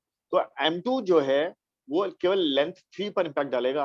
वो लेंथ 3 क्या होगी, बढ़ेगी या घटेगी? बढ़ेगी। तो उसको मैं A2 लिख दूंगा। ये आ गया टोटल चेंज, और जो टोटल चेंज है वो क्या है, इक्वल टू 0। नेट चेंज तो 0 ही होता है। तो ये आ गया twice A1 plus A2 equal to 0। तो ये हमारी कंस्ट्रेंट रिलेशन आ गया। अगर मैं मैग्नीट्यूड में रिलेशन की बात करूं तो आप कह दोगे ट्वाइस ऑफ A1 का mod is equal to A2 का मॉड मैग्नीट्यूड में। क्योंकि एक नीचे होगा तो एक ऊपर होगा, दोनों नीचे तो आ नहीं सकते, पक्की बात है, एक प्लस होगा एक माइनस होगा, ठीक है ना। तो वो अपने आप आ जाएगा, उसमें कोई इशू नहीं है। लेकिन हमारे पास जो रिजल्ट आया वो आया twice A1 plus A2 equal to 0। क्या ये बात समझ में आएगी? Yes sir. ठीक है। सर इसमें सर एक डाउट आया सर, जब A1 की लेंथ बढ़ रही थी, A2 की लेंथ बढ़ रही थी, तो सर M2 वाला तो वो तो ऊपर जाएगा ना, तभी तो उन दोनों की लेंथ बढ़ेगी। ये तो नहीं सोचना, क्योंकि यहाँ पे ये सोचना है कि ये एकदम इलास्टिक है, इलास्टिक की तरह है, बढ़ रहे हैं। यानी अच्छा। कि मेथड ये है कि जब आप ए के मूवमेंट को देखेंगे तो बाकी सब क्या हो गए, फ्रीज हो गए, वो रुक गए। मेथड यही है कि एक बढ़ा रहा है अच्छा सर। तो कोई घटा रहा होगा, और सारा जो नेट चेंज करेंगे वो क्या आएगा, 0 आएगा। तो सर मतलब 3 का भी जो लेंथ होगा वो बढ़ेगा नीचे की तरफ जाने पे। हाँ, यानी कि जब मैं M2 के मोशन का इम्पैक्ट देखूंगा तो मैं केवल 3 वाले की लेंथ को ही बढ़ाऊंगा। उस वक्त 2 और 1 तो वही रहेंगे, क्योंकि बाकी सब कुछ रेस्ट पे है इस वक्त। जब मैं 2 का इम्पैक्ट देख रहा हूँ तो बाकी सब क्या है, रेस्ट में। ठीक है सर, ठीक। समझे ना। चलिए, जी। तो ये मिला रिजल्ट बिटवीन या relation between M1 and M2, ठीक है। अब जो है मैं एक सवाल करा सकता हूँ, उसमें कुछ और चीजें भी इन्वॉल्व होंगी, ठीक है ना। लेकिन मैं पहले वो वाला सवाल जो मैं काफी देर से माइंड में घूम रहा है, ये वाला जो आपका देखा हुआ भी सवाल होगा कि एक पुली है यहाँ, एक पुली है यहाँ, ठीक है ना। स्ट्रिंग स्ट्रिंग और ये ब्लॉक, और ये यहाँ पे भी कुछ फोर्स लग रही है, यहाँ पे भी फोर्स लग रही है। यहाँ पे इस पे ऐसे दिखा देते हैं, this hand is coming down with the velocity u and this is also coming down with the velocity u। देखा हुआ सवाल ये। तो आपको बताना है कि अगर ये ब्लॉक ऊपर जा रहा है विद द वेलोसिटी v, तो v और u में रिलेशन क्या है। समझ गए। ये दो पुली, यहाँ से स्ट्रिंग, एक ब्लॉक बंधा हुआ है, तो ये दो रस्सियां जो है वो नीचे जा रही हैं u से, ये u से जा रहा है, ये भी u से जा रहा है, और ब्लॉक ऊपर जा रहा है v से। तो v और u में क्या बताना है, रिलेशन। बताओ कैसे बताएंगे। अभी एंगल दे दिया मैंने, अभी तक मैंने स्ट्रेट मोशन करवाए थे सब, अब यहाँ पे एंगल आ गया। तो इस एंगल का यूज कैसे करना है वो देखें, अगर आप गेस कर पा रहे हैं बहुत बढ़िया, नहीं तो अभी हम डिस्कस कर लेते हैं। What is the relation between B and, sir यहाँ पे टेंशन निकालेंगे। ना ना टेंशन नहीं निकालनी है, हमें सीधा सीधा वेलोसिटी में रिलेशन निकालना है विदाउट टेंशन। कंस्ट्रेंट से निकाल देंगे तो इसमें टेंशन या लॉज ऑफ मोशन पे तो जा ही नहीं रहे। हम तो बस ये फैक्ट यूज कर रहे हैं कि स्ट्रिंग की लेंथ कांस्टेंट है, और उसे यूज करते हुए हम कनेक्टेड बॉडीज के वेलोसिटीज या एक्सेलरेशंस को निकाल रहे हैं, ड्राइव मतलब कनेक्ट कर रहे हैं एक दूसरे के टर्म्स। उसे टेंशन की या किसी और चीज की कोई जरूरत अभी नहीं। हाँ जी सुनील, आप देना चाह रहे हो आंसर। हाँ जी बोलो बेटा। नहीं नहीं सर, वो पिछले डाउट के लिए उठाया था सर, अभी अच्छा सर अच्छा इसमें थोड़ा ओके, देख लें। हाँ देख लो देख लो।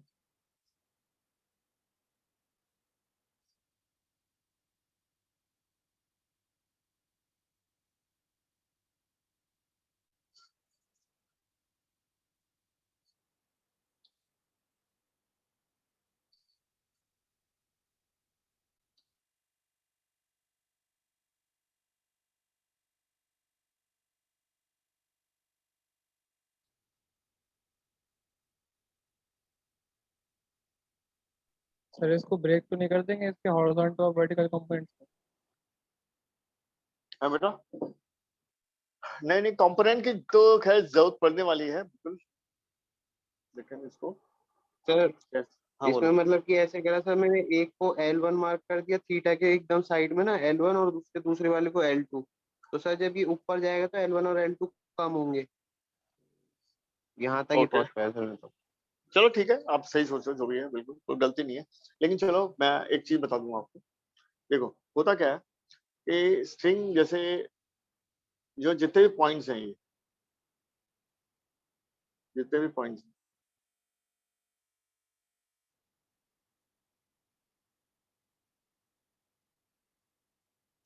इनकी जो वेलोसिटीज अलोंग द स्ट्रिंग हो, ये जरूरी नहीं है, लेकिन उनका जो कंपोनेंट होना चाहिए along the length along the string वो सेम होना चाहिए।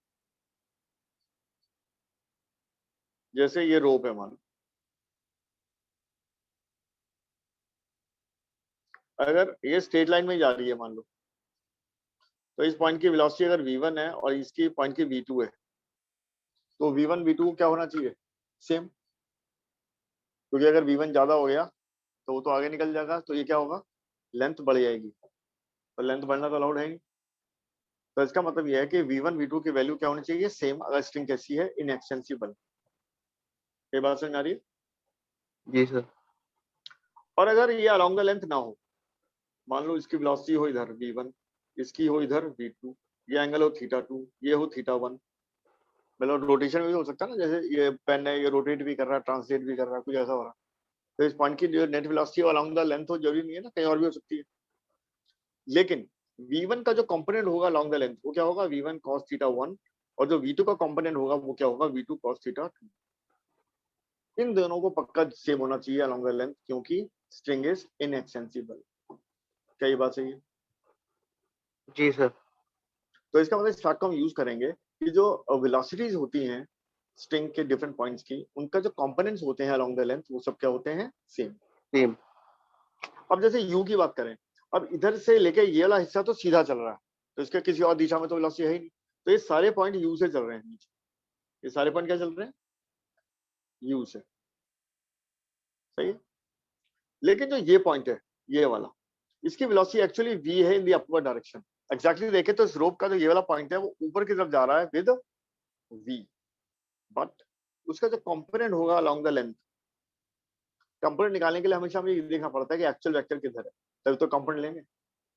अगर ये रोप है, मान लो ये रोप, और ये वाला पॉइंट इस वक्त ऊपर जा रहा है क्योंकि ये ब्लॉक से बना हुआ है, ब्लॉक से कांटेक्ट में है, ब्लॉक तो ऊपर जा रहा है, तो इसका मतलब इस पॉइंट की जो वेलोसिटी है वो भी क्या है? इस इंस्टेंट पे v इन दी अपवर्ड डायरेक्शन। क्या क्लियर है? जी सर।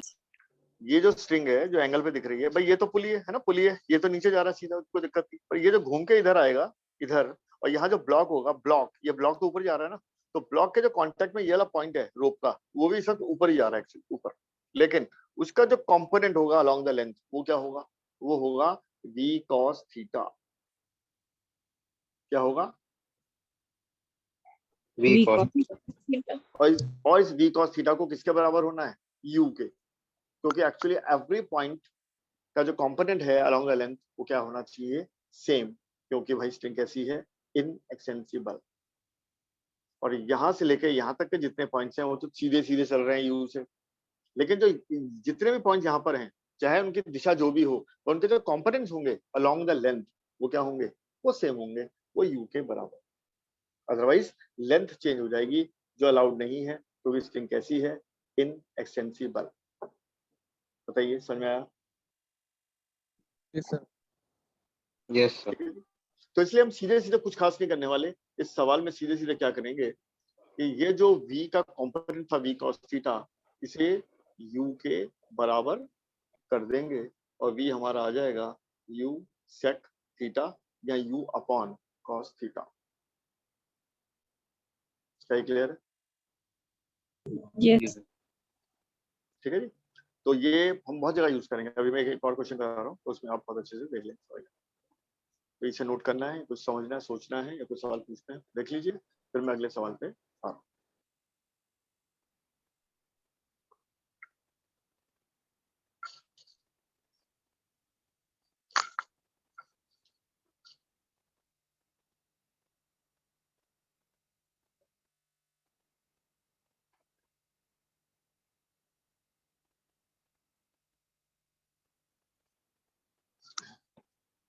चलिए, नोट हो गया।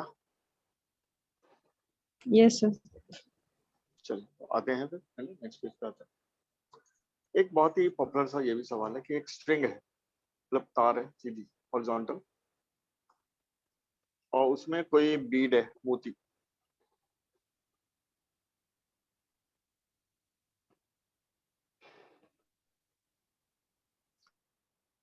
वो जो मोती है उसमें पिरोया हुआ है और वो इस डायरेक्शन में जा रहा है विद द वेलोसिटी यू से जा रहा है, और इस मोती को एक स्ट्रिंग से यहाँ पे बांध के, एक पुली है, फिक्स पुली, पुली फिक्स्ड है, और ये ऐसे करके एक मास यहाँ पे हैंग कर दिया है। बस मास सॉरी वेलोसिटी है इस इंस्टेंट पे v in the downward direction. तो वो जो मोती है वो तो भाई स्ट्रिंग के अलॉन्ग ही चलेगा, पिरोया हुआ है, और तो जाएगा नहीं। और ये जो स्ट्रिंग है, जो धागा है बंधा हुआ है, वो पुली से होता हुआ नीचे एक मास हैंग कर रहा है, और मास जा रहा है नीचे, क्योंकि मास के बाद और कुछ जा रहा नहीं, उसे वर्टिकली चल रहा है। तो मास तो मूव कर रहा है in the vertical direction and the Beed is moving in the horizontal direction. If the velocity of the Beed is u and the block is v, और ये एंगल है मान लो थीटा, तो क्वेश्चन है find the relation between u and v at this instant. तो चलिए, question is find the relation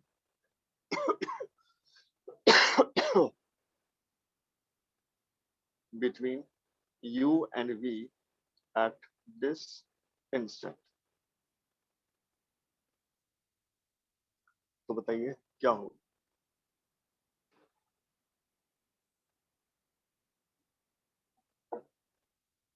sir you का component शाबाश, एकदम परफेक्ट।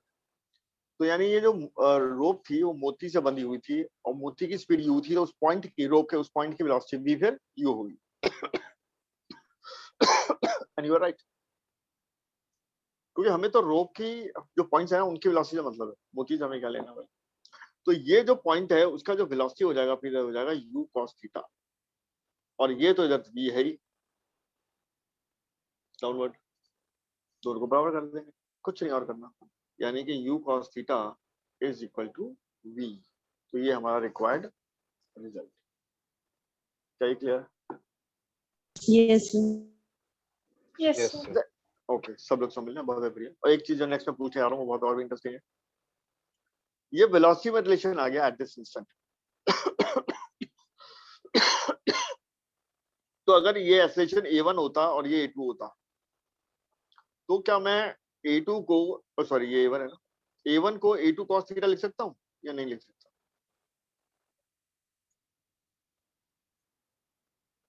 वेलोसिटी में रिजल्ट है, कोई डाउट नहीं है। तो क्या यही रिजल्ट मैं इनके एक्सेलरेशन में भी लिख सकता हूँ, जैसे पिछली बार कर रहा था मैं, जो रिजल्ट b में आया वही a में आया, या इस बार नहीं कर सकता? नहीं सर, एक्सप्लेनेशन में तो शायद नहीं लिख पाएंगे। ओके, आपने कहा नहीं लिख सकता, और ये जवाब सही है, नहीं बिल्कुल सर, सही है। अगर एक्सीलरेशन का केस सिर्फ, नहीं सर लिख सकते हैं, लिख सकते हैं। आप कह रहे हो लिख सकते हैं, ओके यस। राइट जी। चलो हैंड्स अप करवा लेते हैं, डिजिटल हैंड। तो use your digital hand to vote. मुझे लगता है कि हाँ भाई लिख सकते हैं, जैसे वी में रिलेशन आया वैसे ए में रिलेशन भी लिख सकते हैं, हाथ ऊपर। तो चलिए सभी लोग वोटिंग डालेंगे भाई, पूरा वोट डालेंगे। जुरेद ने हाथ ऊपर कर लिए हैं, और बाकी लोग भी मैं देख रहा हूँ कर रहे हैं। आप फिर एक बच्चा, बाकी क्या करोगे, वोट डालोगे नहीं? शिबा, नबील, रिफत, अमन, क्या लगता है भाई आप?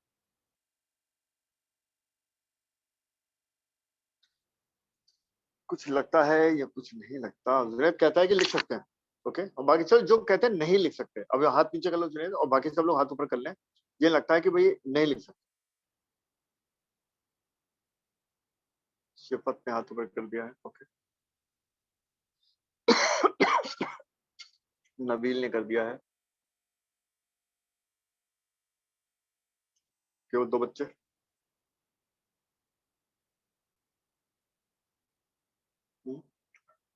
फातिमा, में क्या लगता है, अनन, अमन सॉरी, शिबा। चलिए, तो फिलहाल 2 बच्चों ने शायद हाथ ऊपर किया है, और मेरा भी जो आंसर है, नबील ने भी कर दिया, वैसे नबील ने किया। तो 2 बच्चों ने हाथ ऊपर किया और मेरा आंसर भी यही है कि भाई नहीं कर सकते, इस बार नहीं कर पाएंगे। अब आपको रीजन देना है व्हाई, बस जिन्होंने कहा नहीं कर सकते वो बताएं क्यों लगा आपको ऐसा। आंसर सही है। क्योंकि सर मुझे क्योंकि समझ आ गया सर, क्योंकि अगर एक्सेलरेशन होगा तो वो एक्सटेंड कर जाएगा सर, उसका जो लेंथ होगी वो। सर वेलोसिटी चेंज होगी ना उसमें एक्सेलरेशन में। नहीं वेलोसिटी तो पक्का चाहिए, हमने कौन सा बोला और यूनिफॉर्म है ये, और दूसरी बात, वेलोसिटी यूनिफॉर्म थोड़ी है, इस इंस्टेंट पे है, चेंज हो रही है पक्का। एक्सेलरेशन भी होंगे, मतलब ऐसा नहीं कि एक्सेलरेशन नहीं है इनके, या फिर टेंशन लग रही है, आप देख ही रहे हो कि टेंशन है। तो ये अगर हम न्यूटन लॉ से देखें तो definitely tension is acting in this direction, है ना। तो नेट फोर्स है तो एक्सेलरेशन तो होगा, उसमें कोई डाउट नहीं है। लेकिन सवाल ये है कि जो रिलेशन इनके वेलोसिटीज में आया वही रिलेशन का एक्सेलरेशन में भी आएगा या नहीं आएगा। तो कई बच्चों ने बोला नहीं आएगा, और मैं भी यही कहता हूँ नहीं आएगा। बट रीजन क्या है, व्हाई? और इसमें टेंशन वेंशन किसी चीज की कोई जरूरत नहीं है, आप डायरेक्ट कंस्ट्रेंट से सोचिए। कंस्ट्रेंट से सोच को, कंस्ट्रेंट में बाकी फोर्सेस का कोई रोल होता नहीं है, जो रेशो आना होता है ना वो कंस्ट्रेंट से आता है। तो वहां टेंशन को फोर्स को बीच में लाने की कोई जरूरत एक्चुअली भी नहीं है। तो देखें उसको छोड़ के क्या माइंड में आ रहा है, अगर वेलोसिटी में रिलेशन है और हमें ये निकालना होता है तो हम करते क्या है basically, what we do. Sir वैसे इसका अगर वो करेंगे डिफरेंशियल तो ये cos थीटा नहीं रहेगा, ये cos थीटा, नहीं रहेगा, sin थीटा हो जाएगा फिर। हाँ ये हुई ना बात, क्योंकि यहाँ पे ये थीटा कांस्टेंट नहीं है, ये थीटा समय के साथ कांस्टेंट नहीं है, चेंज हो रहा है भाई। तो जब डिफरेंशिएट करेंगे तो थीटा को भी डिफरेंशिएट करना पड़ेगा, और जब थीटा को भी डिफरेंशिएट करेंगे तो ये कहाँ से आएगी इक्वेशन, ये तो तभी आती है अगर cos थीटा कांस्टेंट होता, जी सर। है ना। सर जैसे वो साइन में आ इंक्लाइन, जाएगा फिर। हाँ मतलब जो भी आएगा D theta by D T भी आएगा, खाली साइन ही नहीं आएगा, थीटा का D theta by D T भी आएगा, ओमेगा भी आ जाएगा, जी सर। सही है, बहुत कुछ आएगा। ठीक है ना, कहने का मतलब है कि थीटा को भी डिफरेंशिएट करना पड़ेगा, और इसकी वजह से ये रिलेशन हम डायरेक्ट नहीं लिख सकते। ये हम तभी लिखते हैं जब एंगल चेंज नहीं होते, एंगल का इन्वॉल्वमेंट नहीं है। जैसे कि मैंने भी वो पुली वाले क्वेश्चन कराए, सीधे सीधे या तो एक्स में जा रहे थे या वाई में जा रहे थे, ठीक है ना। तो वहां हम कर सकते हैं ऐसा, क्योंकि वह थीटा चेंज नहीं हो रहा, यानी जो वेलोसिटी में रिलेशन होगा वही एक्सेलरेशन में रिलेशन होगा, बट यहाँ पर नहीं होगा, और यहाँ गलती निकालना ही पड़ेगा है, तो फिर हमें डिफरेंशिएट करना पड़ेगा बाकायदा, और cos थीटा को डिफरेंशिएट करने को पड़ेगा D theta by D T भी, फिर कुछ और डाटा गिवन होगा उसमें, रोटेशन वाली बात भी लग जाएगी, ठीक है ना, v बाय आर या a by R, alpha alpha थोड़ा लग जाएगा, ठीक है ना। एनीवेज इंपॉर्टेंट ये है, आपके सामने ऑब्जेक्टिव क्वेश्चन आया, ऐसा डायग्राम बना हुआ, और उन्होंने कहा कि v में ये रिलेशन है तो क्या a में भी होगा, तो आपको समझ में आना चाहिए कि नहीं, बिकॉज थीटा इज चेंजिंग, और थीटा अगर चेंज होगा तो उसे डिफरेंशिएट करना पड़ेगा, टर्म्स कुछ और आ जाएंगी, साइन कॉस का साइन तो होगा ही होगा, D theta by D T आएगा, और उसको भी आगे हमें यूज करना पड़ेगा, ठीक है जी। एटलीस्ट दिस रिजल्ट डजंट, क्या ये सबको क्लियर है? यस जी जी सर। ठीक है ना, तो चलिए बहुत बढ़िया, ये भी एससीवी में गिवन है, वैसे बहुत लंबा मेथड से, काफी अच्छे से मेथड से गिवन है ना, और वो भी शायद वेलोसिटी में ही रिलेशन गिवन है, एक का गिवन भी नहीं है, और उन्होंने शायद ये डिस्कस भी नहीं किया कि एक को क्यों नहीं बता सकते, सॉल्व एग्जांपल, लेकिन ये क्वेश्चन बन जाता है, और ये बहुत जगह पूछ भी लेते हैं, मतलब पूछ सकते हैं। चलिए, अब जैसे मैं एक आध सवाल और दे रहा हूँ, अब हम क्या करेंगे, कंस्ट्रेंट को भी यूज करेंगे, और कंस्ट्रेंट को यूज करके क्वेश्चंस भी करेंगे, मतलब उसमें बाकी चीजें भी लग जाएंगी, ठीक है। तो एक को बहुत नॉर्मल सा केस है, वो भी मैं देता हूँ। जैसे मान लो एक ब्लॉक है, ये पुली है, और ये ओके, एक ब्लॉक ये ले लेते हैं, ये दूसरा ब्लॉक ले लेते हैं, और ये तीसरा ब्लॉक ले लेते हैं, ये स्मूथ सरफेस पे है, ये पुली फिक्स्ड है, ठीक है ना। तो ये, अरे यार, तो ये जो है M1 है, ये M2 है, और ये M3 है। M1 का एक्सेलरेशन मैं इधर मान लूं A1, इसका इधर मान लूं A2, इसका नीचे मान लूं A3, तो क्या रिलेशन होगा बिटवीन A1 A2 एंड, और आपको ये मालूम है ना कि जितने अननोन होते हैं उतनी इक्वेशंस बननी चाहिए, है ना, अगर बन जाती हैं तो उन्हें सॉल्व करके हम रिक्वायर्ड रिजल्ट निकाल लेते हैं, दिस यू नो। तो चलिए पहला काम ये करना है कि A1 A2 A3 में रिलेशन निकालना। पहले रिलेशन निकालते हैं, उसके बाद देखते हैं कि भाई जो भी अननोन्स है, जैसे टेंशन निकालनी है, तीनों ए निकालने हैं मान लो, तो क्या हमें इक्वेशन बनानी होंगी, और इक्वेशन से कैसे हम आगे मूव करें। तो पहला मेरा सवाल इसमें यह है, find the relation between A1 A2 and A3, है ना, तो इसे कर लो।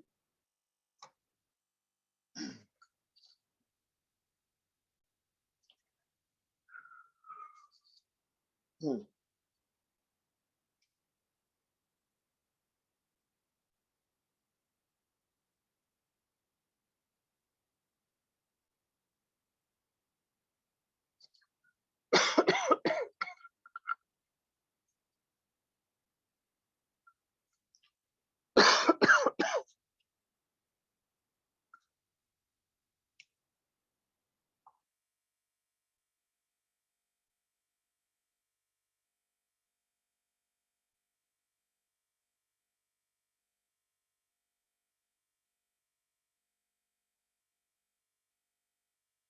सर एक बार क्वेश्चन रिपीट कर देंगे, आपने क्या पूछा था, इसमें क्या निकालना? इसमें हमें क्या निकालना है कि ये जो A1 A2 A3 है, इनमें रिलेशन क्या होगा, कंस्ट्रेंट रिलेशन, यानी इनका एक इक्वेशन बनाओ जिसमें A1 A2 A3 रिलेट हो। Okay sir. ठीक है ना।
हाँ जी कर बताइए, हो लिया गया। सर, हाँ हो यस गया। सर।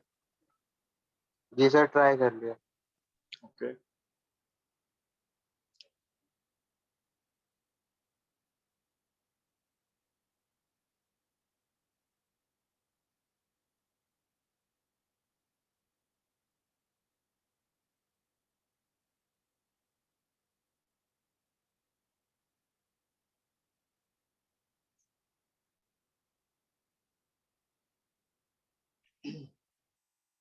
तो जो मेथड हमने सीखा है वो बस लगा देना, बहुत सिंपल है, वैसे कोई समझ नहीं है।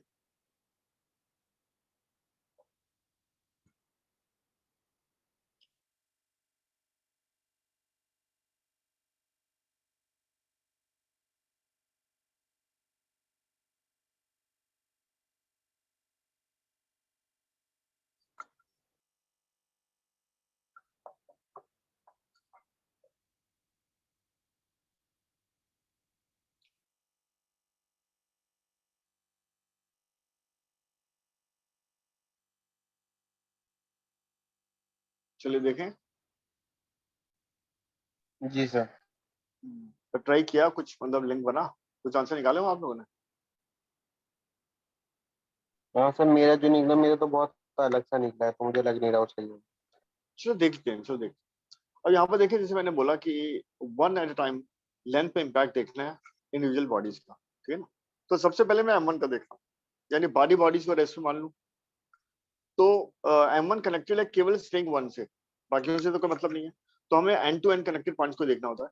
तो 1 पे क्या इम्पैक्ट आएगा, M1 जब इधर जाएगा तो ये लेंथ क्या होगी, इंक्रीज या डिक्रीज?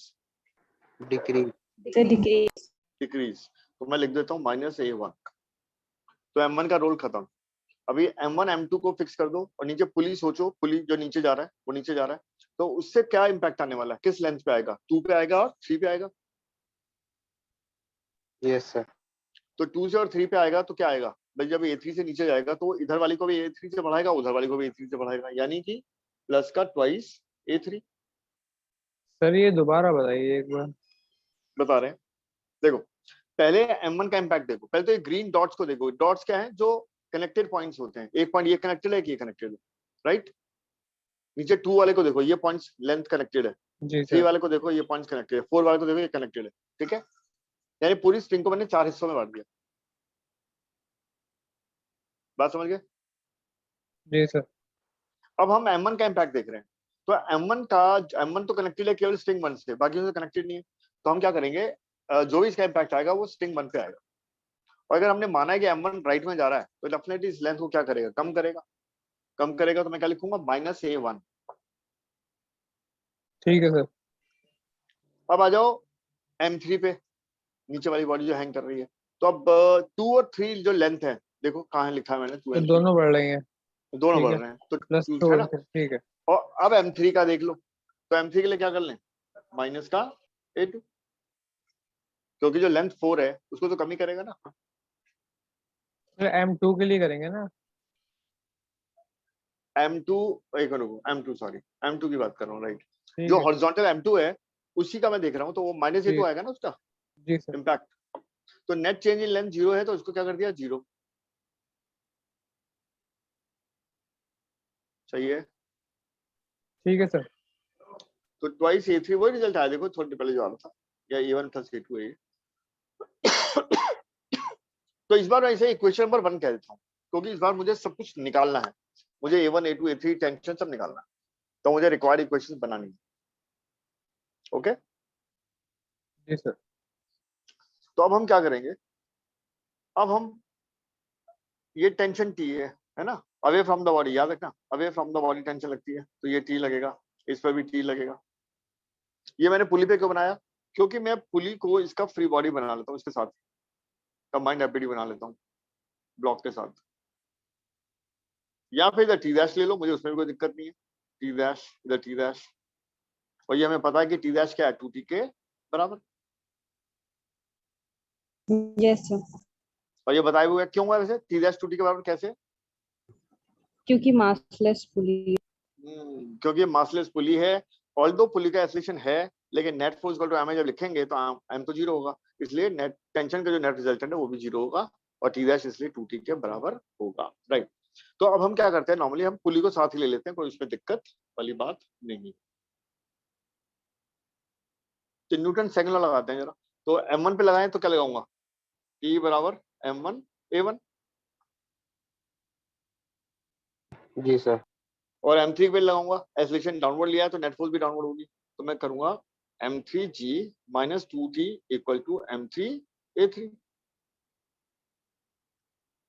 ये लिखूंगा। जी सर।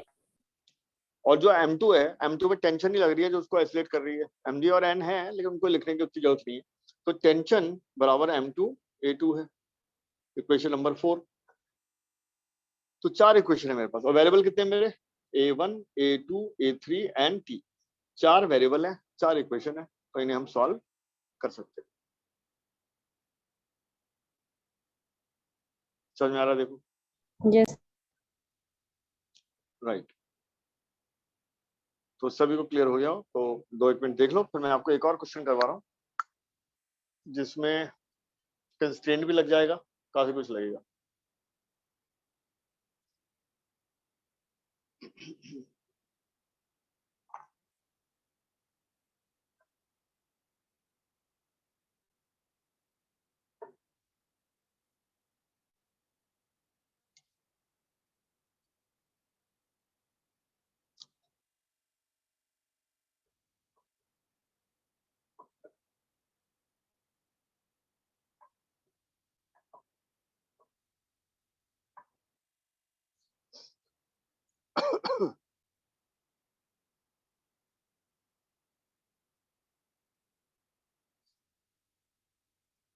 हालांकि एक और क्वेश्चन पूरा लेने का तो समय उतना नहीं है,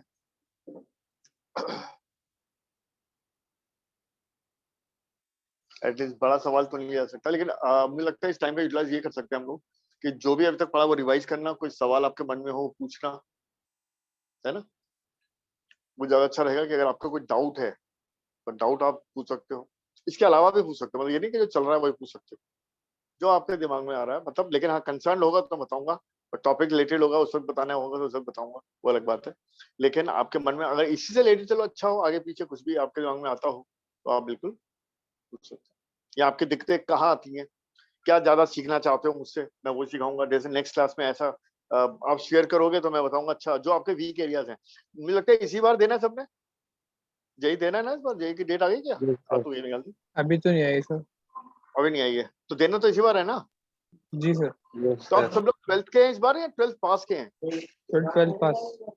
12th ट्वेल्थ एक साल पास। 12th एक साल हो चुका 12th किए नहीं हुए, सर, अभी तो हुआ नहीं है सर, जस्ट। इसी साल के हैं सब। इसी साल मतलब, हाँ वो पास कर जी दिया सर। गया हुआ, ओ ये दैट है गुड। सही बात, वो एडवांटेज का हो या डिसएडवांटेज जो भी है, चलो ठीक है, लेकिन टेंशन खत्म हुई कि चलो बोर्ड हुआ।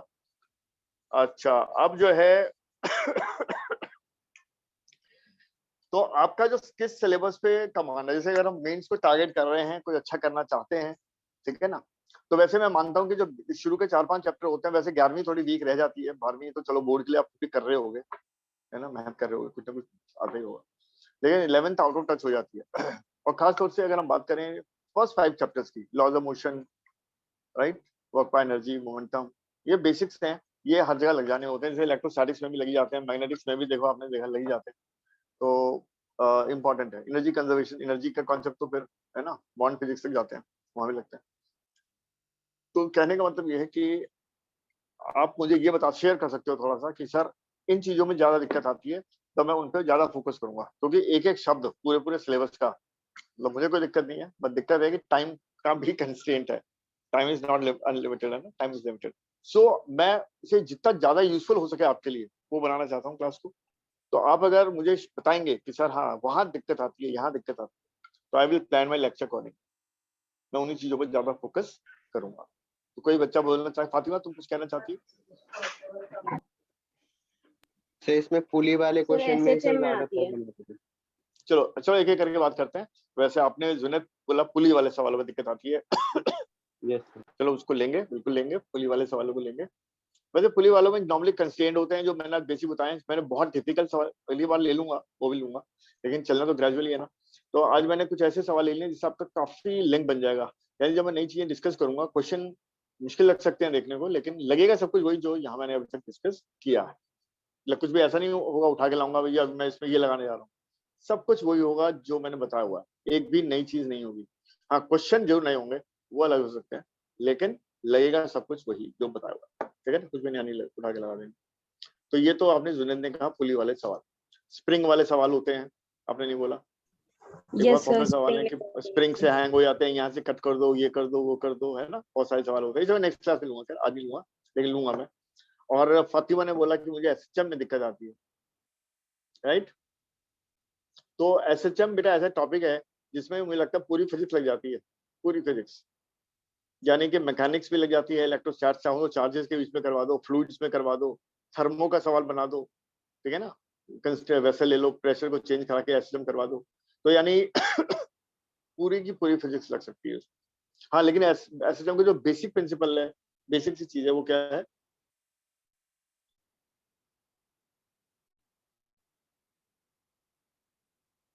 स्टेटमेंट ये लगता है शेयर मेरा शेयर।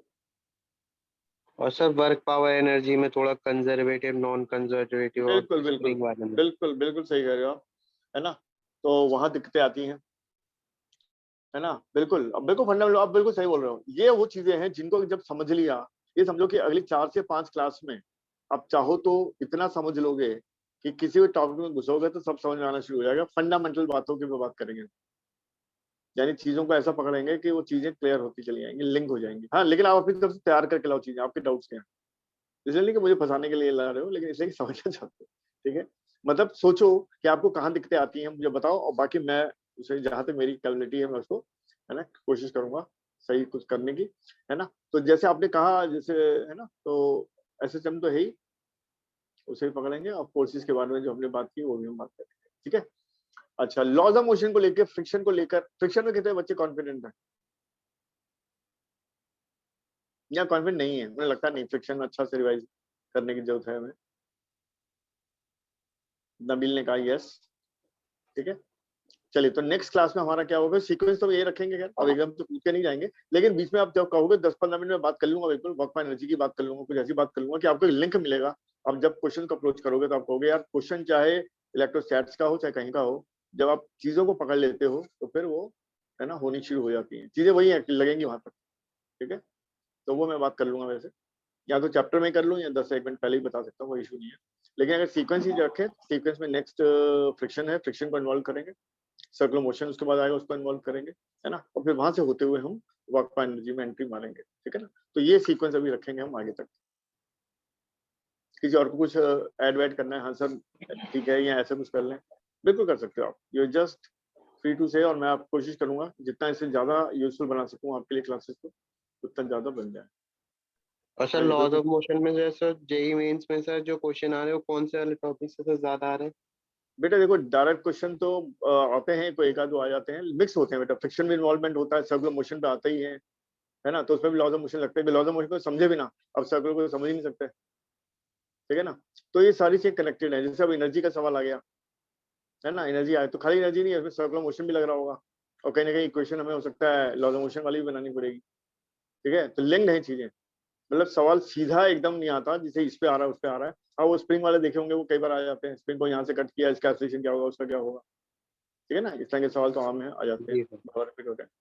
तो जो रिपीट हो रहे हैं वो तो मैं कराऊंगा ही, लेकिन जिनका कनेक्टिविटी बनती है बाकी चैप्टर से, ठीक है ना, जिनके बिना बाकी चैप्टर समझने में दिक्कत है एक्चुअली, है ना, वो तो कराने पड़ेंगे, वो बेसिक तो बनाने पड़ेगा, ठीक है। जी सर। सही है, ठीक है। तो अभी तो फिलहाल जैसे मैंने कहा, ये मेरा प्लान है, इस तरीके से मैं लेके जाऊंगा, और आपने कुछ शेयर किया कि आप ये चाहते हैं, ठीक है ना, तो आप मुझे शेयर कर सकते हैं हमेशा कि सर ये मैं ज्यादा है ना, वो बहुत अच्छा होगा, चैप्टर को पढ़ के बैठे, पढ़ के आए, बल्कि अपने डाउट्स लेके आए कि सर मुझे तो यहाँ दिक्कत आती है, यानी जो चीज चल रही होगी उसमें जो डाउट्स होंगे तो ऑन द स्पॉट मैं बता दूंगा।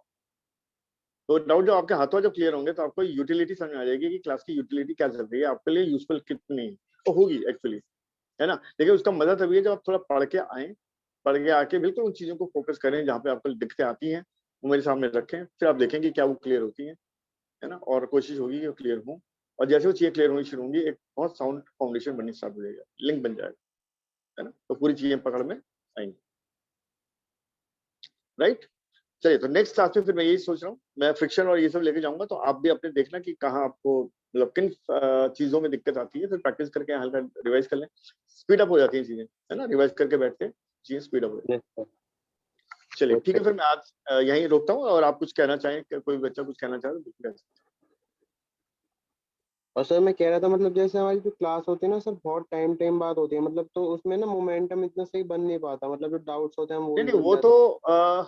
वो आपके साथ कोऑर्डिनेट कर लेंगे क्लासेस का जो भी होगा, तो तो सर मैं मैं तो पूछ रहा तभी था क्लास लूंगा जब मतलब मेरे पास ऐसा नहीं एक हो सकता, टाइम टेबल आएगा, मतलब कि मेरे सर पास ऐसा टाइम कर टेबल लें कि आएगा, मैं मतलब क्लास लूंगा। एक आप शॉट में बाकी सर एक चैप्टर को कर लें, या ज्यादा दो दो बारी में एक चैप्टर को कर लें, क्योंकि सर मुझे कोई उससे दिक्कत नहीं अच्छे है, से हाँ सर, देखो उससे आराम बस से डाउट कर पाएंगे, और सर जल्दी जल्दी भी हो जाएगा, तो अच्छा सेशन हो जाएगा सर। देखो बेटा, जल्दी तो क्रैश को एक दिन में भी होती है, चार चार चीजें हो जाती है, लेकिन बात यह है कि आप बिना देखो समझे तो नहीं होना ना। मुझे मालूम है मुझे कैसे कैसे बच्चे मिलते हैं, और मालूम है आजकल तो फैशन खत्म हो गया, नहीं तो 3 3 4 साल ड्रॉप आउट बच्चे भी घूमते हैं मार्केट में, इस साल पढ़े फिर इस साल पढ़े वहां, इस साल पढ़े वहां, इस साल पढ़े वहां, 4 साल पढ़ लेते हैं, पढ़ने के लिए नहीं होते हैं, क्यों? Speed, speed thrills but yes kills. Sir. तो ओके। अब तुम्हें रैश ड्राइविंग करनी है या कैसे करनी है, तो मुझे बता देना, मैं तो ड्राइव कर दूंगा, ड्राइवर हूँ भैया, चला दूंगा गाड़ी वैसे। नहीं सर, मैं ऐसे नहीं कह रहा जल्दी पढ़ाए, बस ये है कि मतलब एक एक बारी में थोड़ा सा हाँ हाँ ज्यादा। बिल्कुल। देखो जल्दी भी करना है, इसमें भी कोई डाउट नहीं है कि टाइम कम है हमारे पास, है ना, और हमें at the same time competition question बहुत ज्यादा नहीं कराऊंगा, लेकिन कॉन्सेप्ट तो समझ में आना चाहिए ना, जब तक कॉन्सेप्ट नहीं समझ में आएगा तो आगे बढ़ने का फायदा है। कोशिश है Yes. बढ़ेगा, स्पीड भी आएगी, स्पीड भी आएगी, मैं तुम्हारा पॉइंट ले गया, समझ गया हूँ, है ना, आई गॉट योर पॉइंट कि भाई आफ्टर ऑल एग्जाम से पहले में काफी हद तक तैयार होना है, क्योंकि तभी तो एग्जाम देना है ना, ऐसा सीख के भी क्या करेंगे, एग्जाम नहीं दे पाएंगे, है ना, वो भी है। जी। मैं आई गॉट योर पॉइंट, कोई दिक्कत नहीं, करेंगे उसे, ठीक है। चलिए फिर तो ये सेशन मैं फिलहाल यहीं समाप्त करता हूँ, है ना,